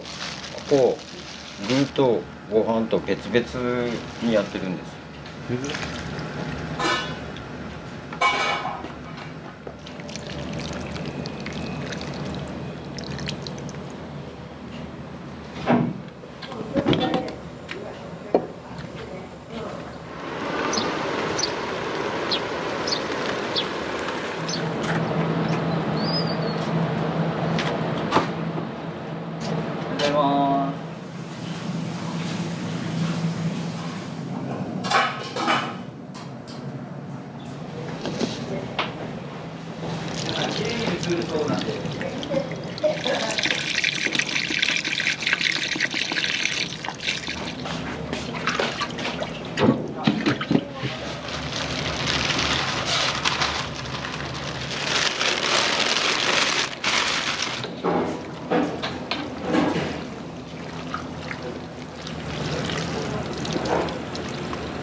回で多分大体300食ぐらいで、それを結構寝かせてるんですよ。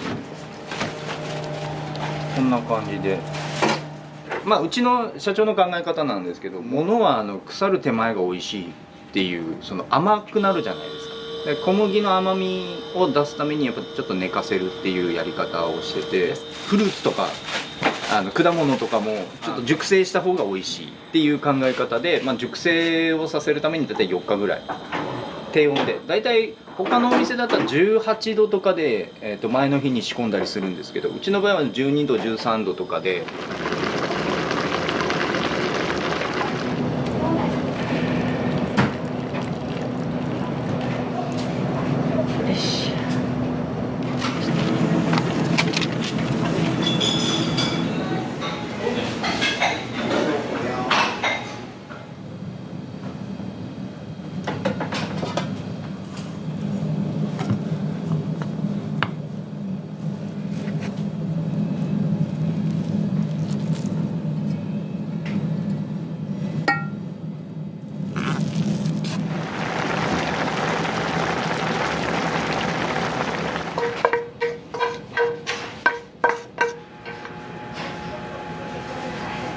よいしょ。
ちなみにうどん屋さん歴は長いんですか？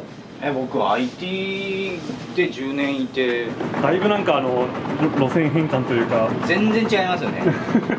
飲食の人たちって結構みんな明るいし柔らかいですよね。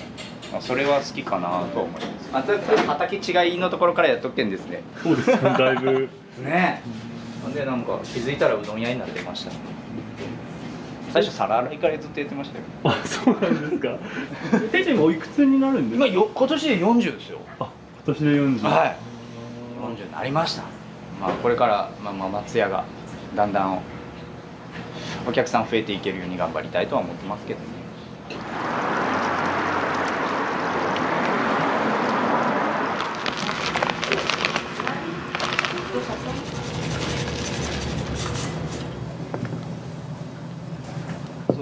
利権さんがうち用にまず開発してくれた粉なんですよね。まあ結構天ぷらには結構力は入れてます。普通の粉と違うのは卵が入ってないですね。卵が入ってないのに結構サクッてする。卵が入ってないのでアレルギーの方とかにも全然問題なく食べていただけるような粉ですね。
石臼引きのそば粉を使ってます。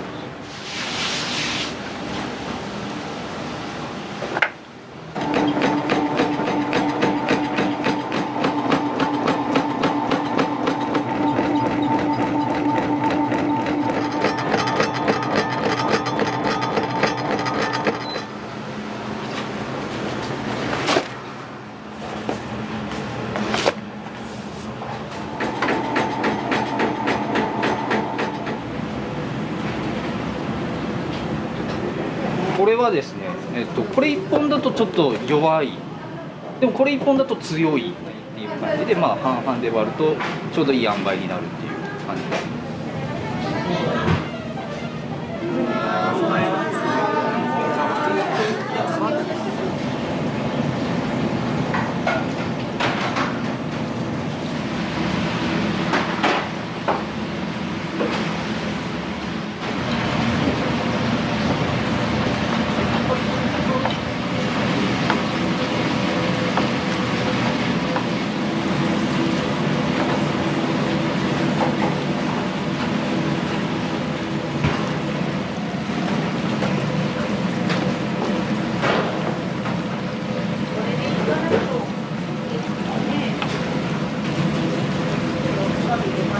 ったところまで。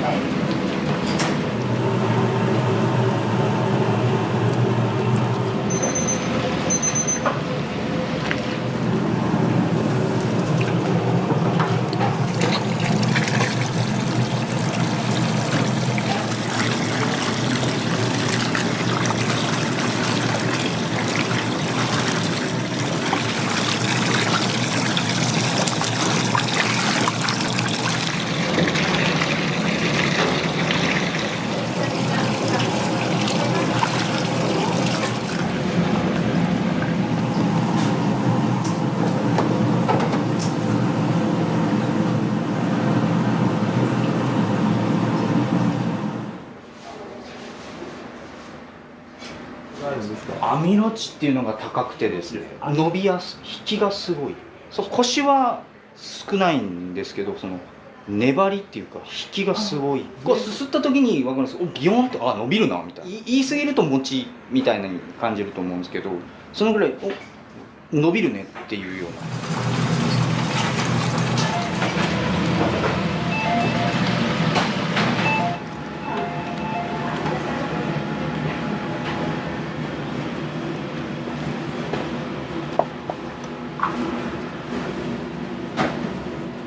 ものすごくこの店カツ丼が出るんですよ。そのカツ自体を生パン粉でこう仕込んで、まあ、サクッとして、まあ、カツ自体も柔らかい、めちゃめちゃ柔らかいんで、まあ、それはおすすめかな。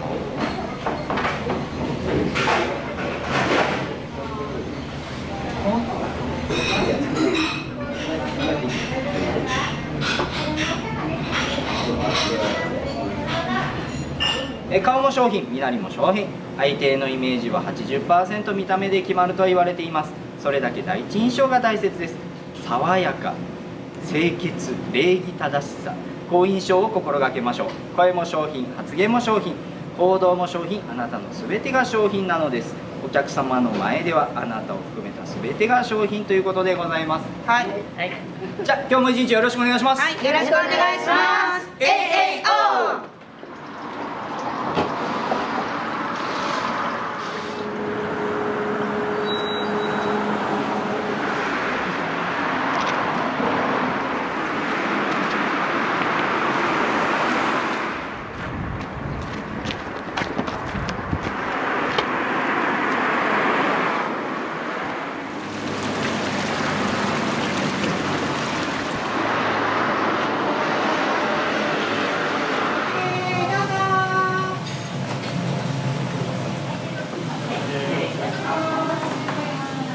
カツ丼定食で、はい、うどん夏盛りにして。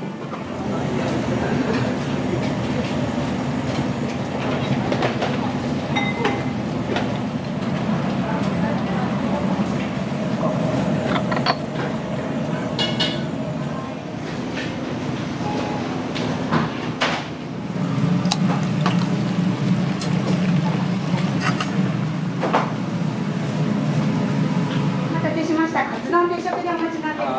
はい、お熱いです。お気をつけください。何分じゃあ、肉ごぼう天が2杯とおいなさん2皿ですね。お待ちください。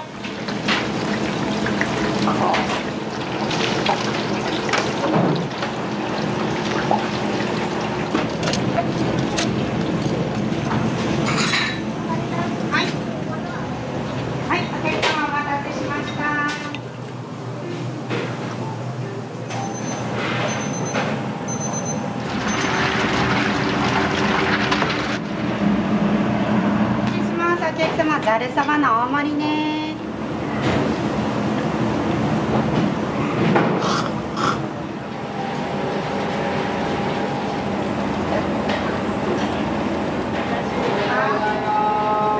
ありがとうございま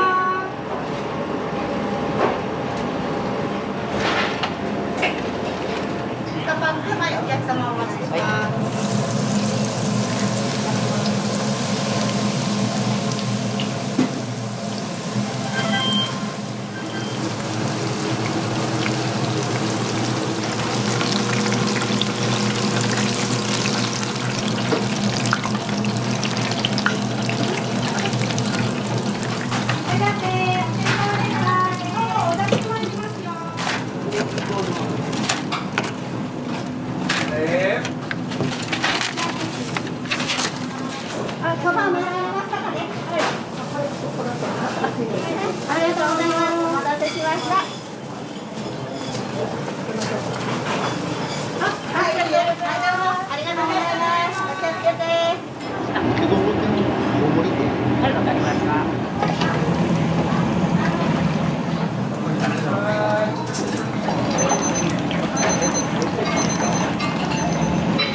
せ。終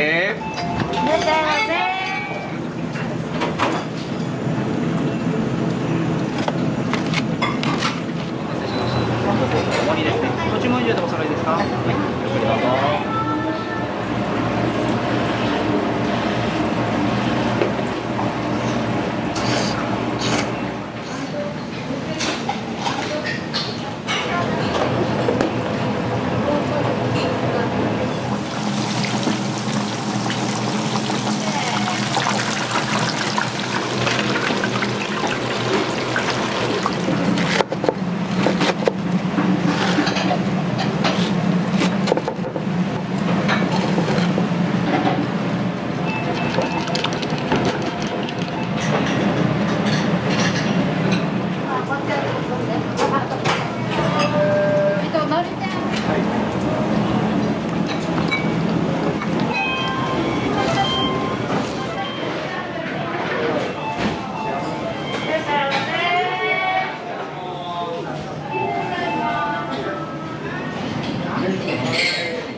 ごぼ天出します。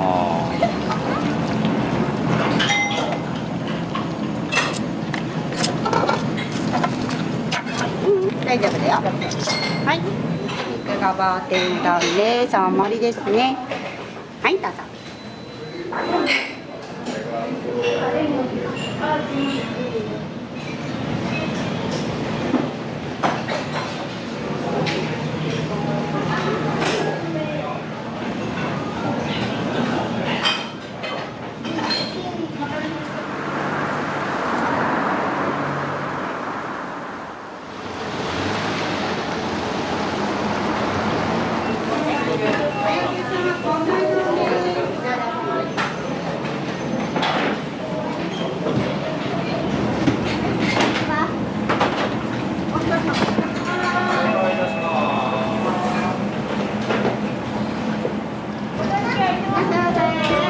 牛玉1入ります。はい、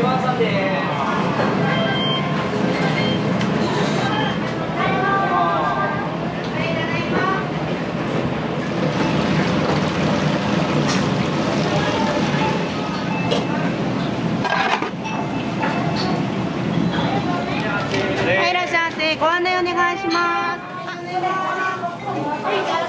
どちらでしょうか。ご案内ね。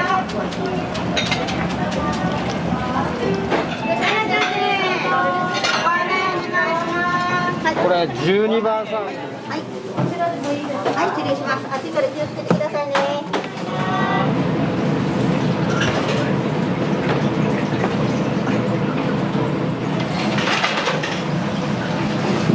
鴨なんもいつでも大丈夫です。お願いします。3分経つです。は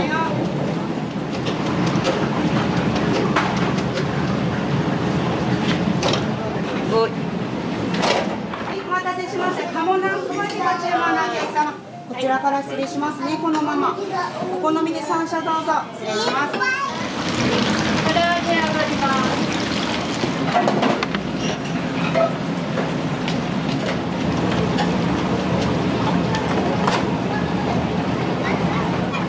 改善お願いしていいですか。ご案内ですよ。2番さんです。はい、お伺いします。4番ご注文以上でよろしかったですか。はい。失礼します。はい、どんと味噌丼きます。どんと味噌丼14番さんで上がりですね。はい、持ってきます。14番さんです。はい、行きます。よいしょ。味噌です。はい。お客様お待たせしました。こちらの味の別でございます。ちなみに今日は何を頼まれたんですか。特命うどん特命うどんの味噌。和風ちゃんぽんみたいな感じのうどんですね。和風ちゃんぽん。野菜が入ってるから。ボリュームありますね。美味しいです。あっさりして。いらっしゃいませ。私あとパン2枚です。これロースお待たせでお願いします。これが6番さん。はい。こ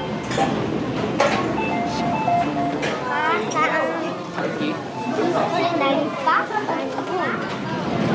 緊張するね、一緒なの。で、お願いします。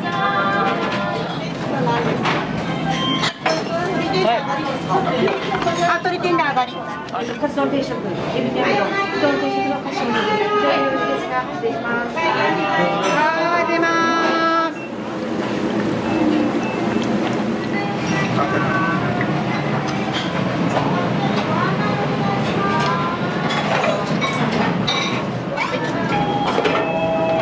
はい、21。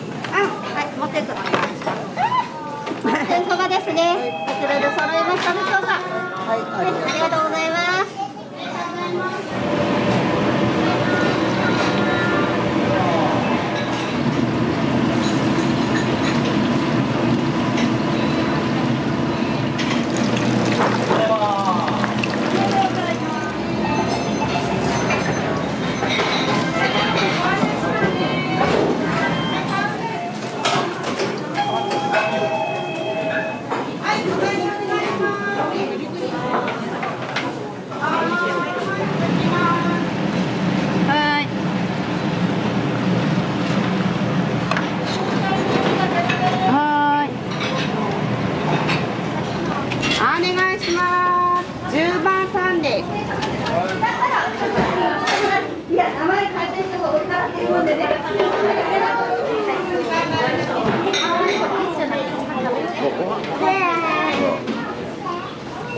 おいしい？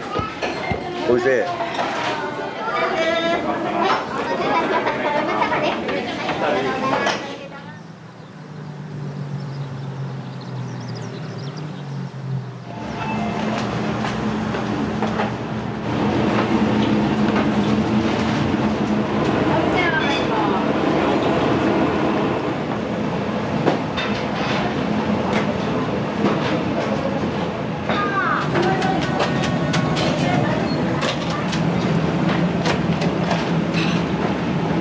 お願いします。はい。丸天と丸ごぼうです。はい。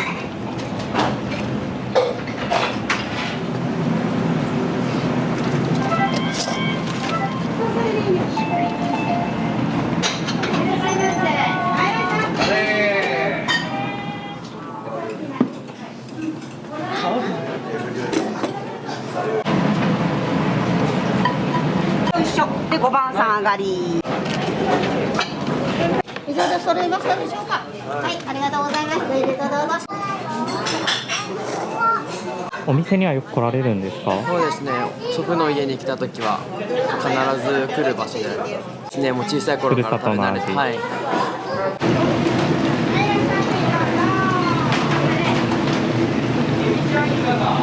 ビちゃん上がります。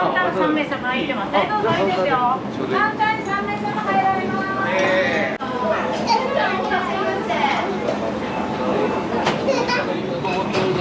大盛りを2つですね。はい、いらっしゃいませ。お客様、お一人様ですか？お一人様。はい、ご案内しますね。お待ちください。2名様です。ご案内お願いします。お兄さんご案内お願い。カウンターが空いてます。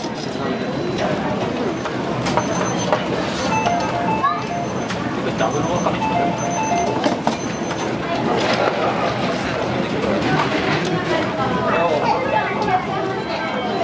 はい、では失礼します。はい、すいません。どうぞ。もう一個来ます。じゃあもう一つ肉ごぼう入れてください。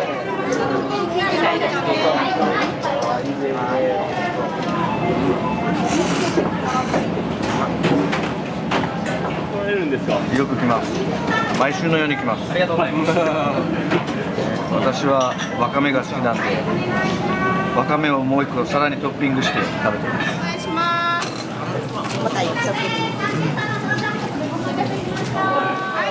木曜日が定休日ですか？こちらマルカンが2杯ですけど、どこ行きましょうか。お願いします。もう一個。はい。はい、失礼します。これがバイキンです。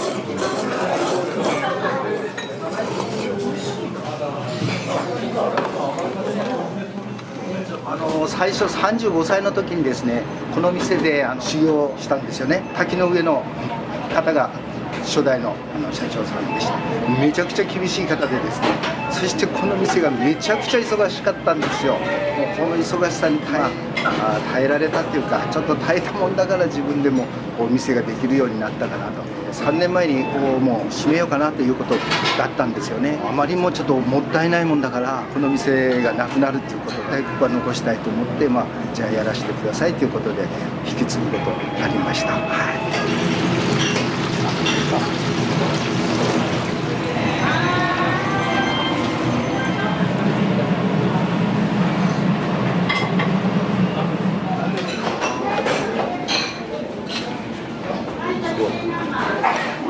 お漬物がまた美味しい。はるばる来た甲斐があったね。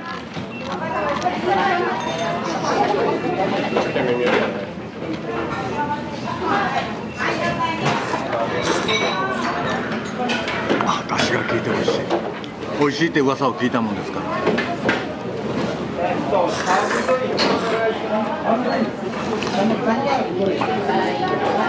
で今こう讃岐うどんとかが片麺がブームやけど、やっぱりこういった筑後の麺が僕は好きです。もともとはあまりこっちにおったんやけど、熊本から月2回ぐらい来ます。で必ずここに。お店のどういうところが好きで来られるんですか？まずはやっぱ味ですね。でうどんの美味しさ。それから店長とかなんとかですね、非常に接客がいいかな。ということですね。で店も清潔や。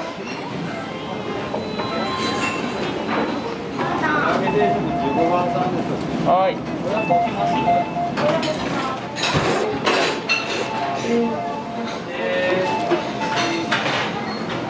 そうですね、大体週1ぐらいのペースで来てます。いつも頼むメニューとかありますか？毎回唐揚げ定食のご飯大盛りのマヨネーズトッピングで。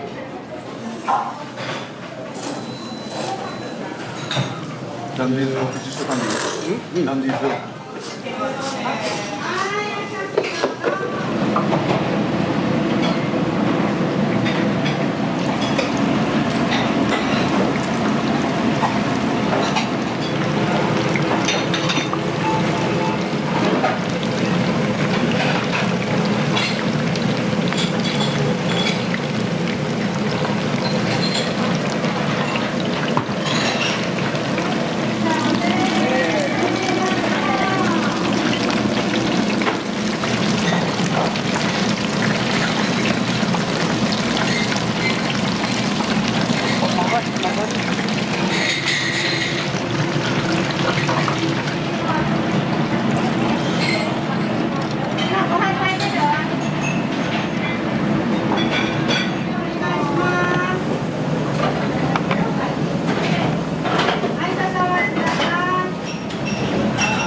肉ごぼうと肉どうぞ。一杯いいやつ。もう年明けたらすぐ流れる。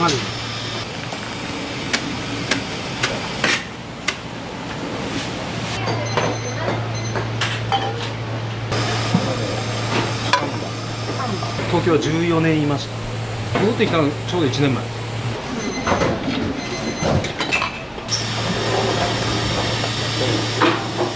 どうせ今長丁場やけね。ずーっと地道にやっていってもらってる。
有名だけど、ぬか漬けね、ぬか床。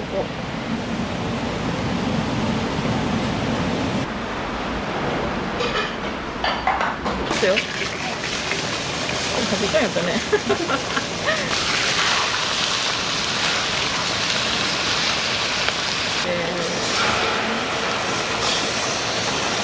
お入れます。これで肉が終わりです。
はるみさんにやってもらったのが私おにぎりやで。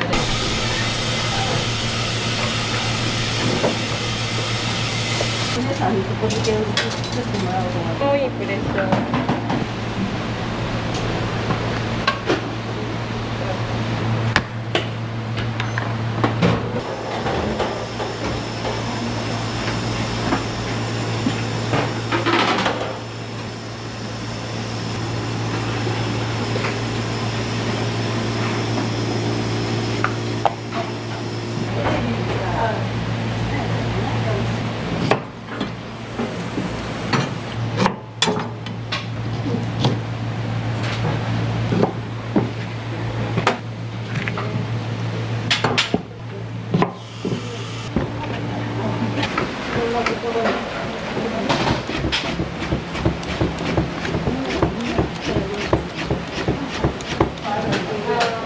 今日は今10キロ仕込んで、1日10キロ。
親父と喋りたくて来るお客さんも結構いるんですよね。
ここに移転する前はちょっと離れたところにもっとちっちゃいお店であったんですけど、その店始めた時は僕は0歳。この店と僕は同級生です。37年ですね。うちの出汁で育ったので。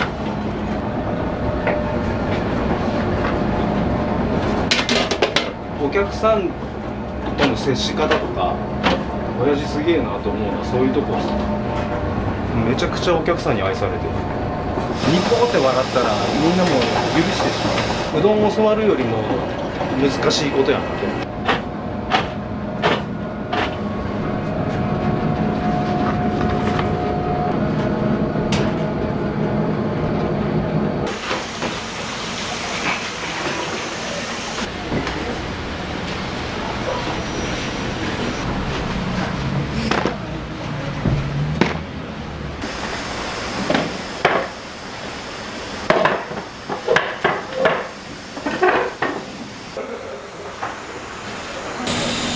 入れます。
いらっしゃいませ。肉そばとほぼ天うどん。はい。いらっしゃいませ。いらっしゃい。ちょっとからしたかなと漬物もどうぞ。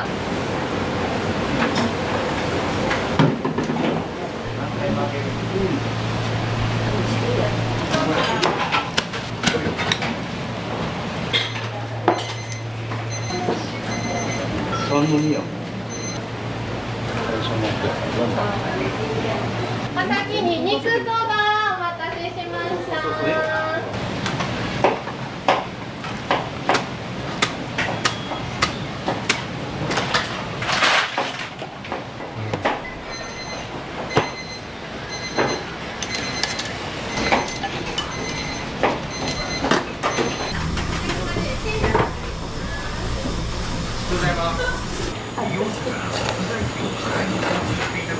そうですごぼう天うどんです。いつもと変わらず美味しいです。昔から味が変わらんところとか、特に肉うどんとかごぼう天うどんは大好物です。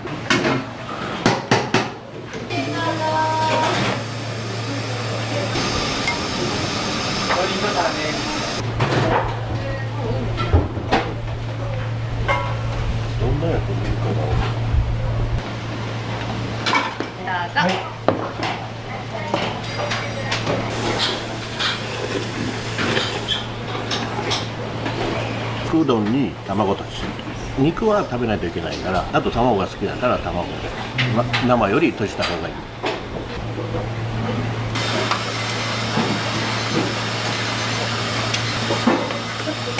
はいどうぞ。はいいらっしゃいませ。は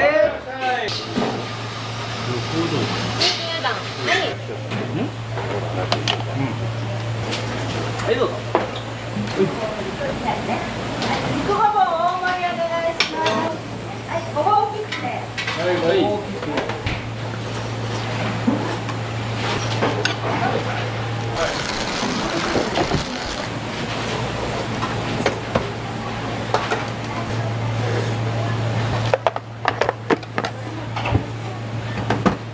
お待たせしました。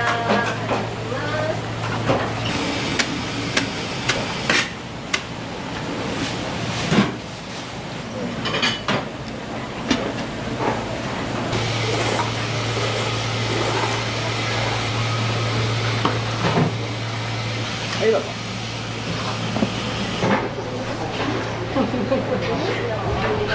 はいいらっしゃい。はいいらっしゃいませ。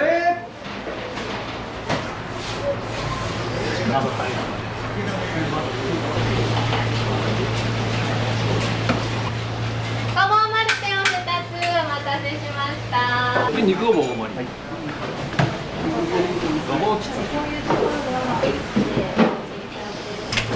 はい、ありがとうございました。はい、どうもありがとうございました。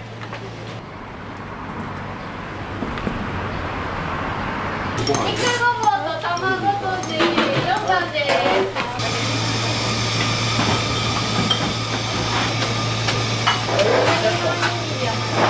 こっちにマンマがない。こっちマンマがない。生で生盛り。ごぼうの大盛り。すいません。肉ごぼう2つ1番です。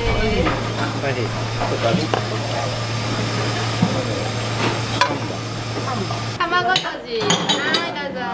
はい、肉ごぼう。はいどうぞ。は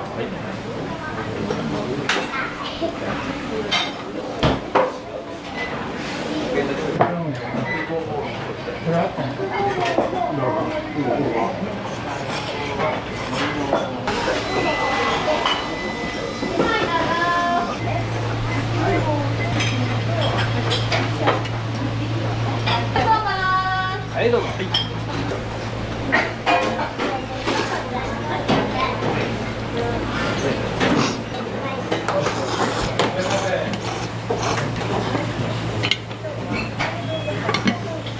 肉ごぼううどんです。からし高菜を入れてる。美味しいです。はい、冷やし山かけデラックス。はい。と肉ごぼうのドッキング卵。これが次肉ごぼうの卵です。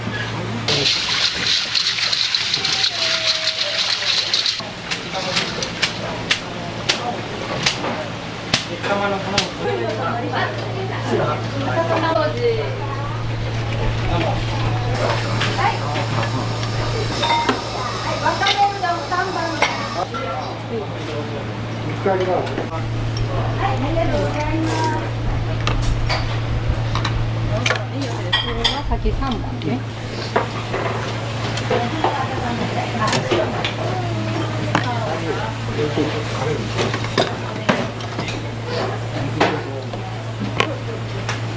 デラックスそばですね。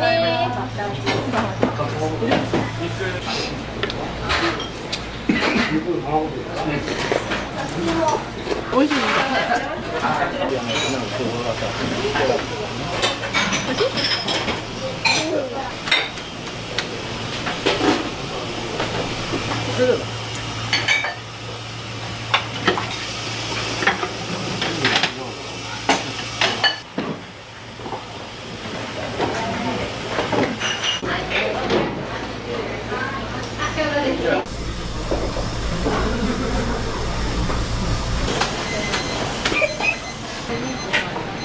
い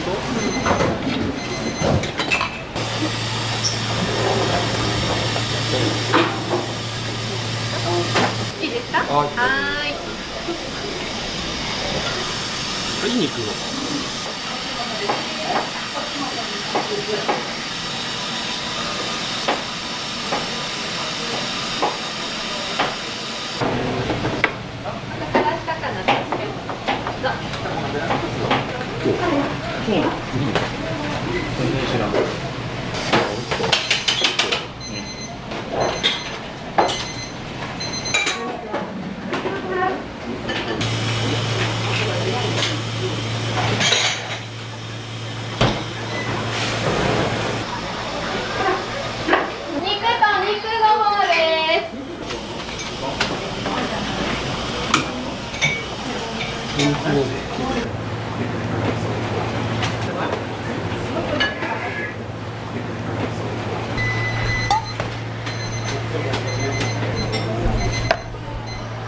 はい、肉ごぼうと肉どうぞ。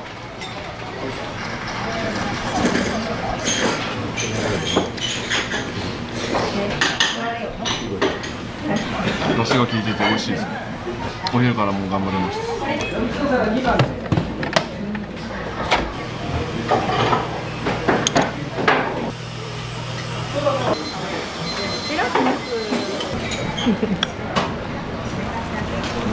これは何にかけるんですか？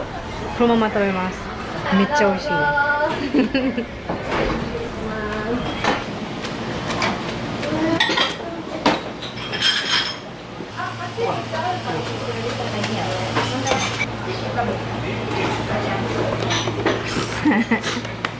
取られよない。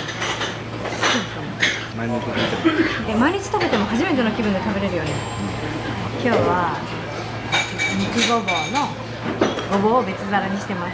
自分のタイミングで出して食べた方が美味しい。油ないよし。あ、じゃあうどん。うまいよ。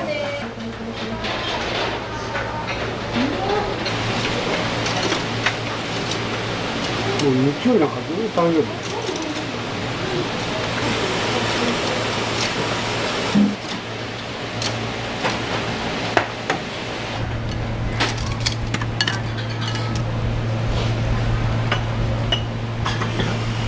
はい、ごぼう山菜です。はい、どうぞ。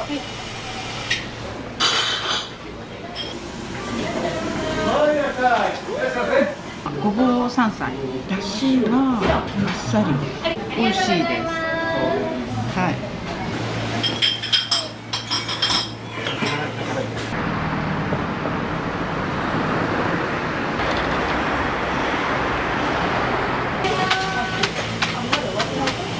なるほど、わかめ多め。もりもり。山菜ももりもりになっちゃう。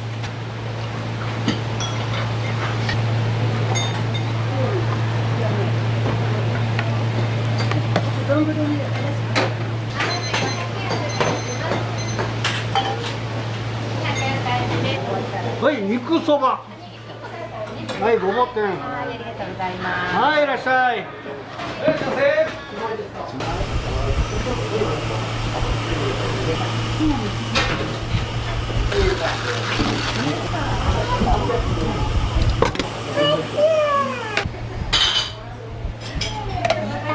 はい、山かけうどん。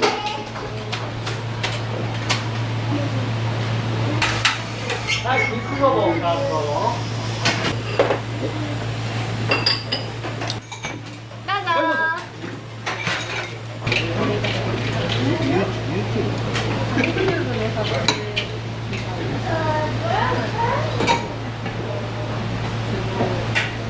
めっちゃ美味しそう。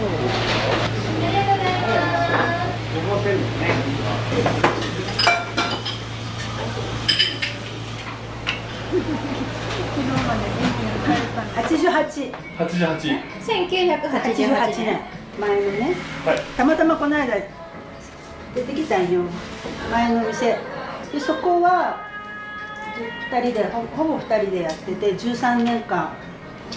それからここに移転してきた。その時が1988年の2月7日に始めた創業をね。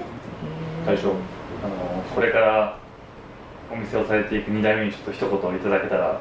2代目に責任を持って自分のやりたいようにしてもらったらいいです。やっぱね、体にやっぱ気をつけてもらいたいね。どうせ今長丁場やけね、あと30年ぐらいまたせないかんなきゃ。大きな体壊さんようにずっと地道にやっていってもらってそうです。はい。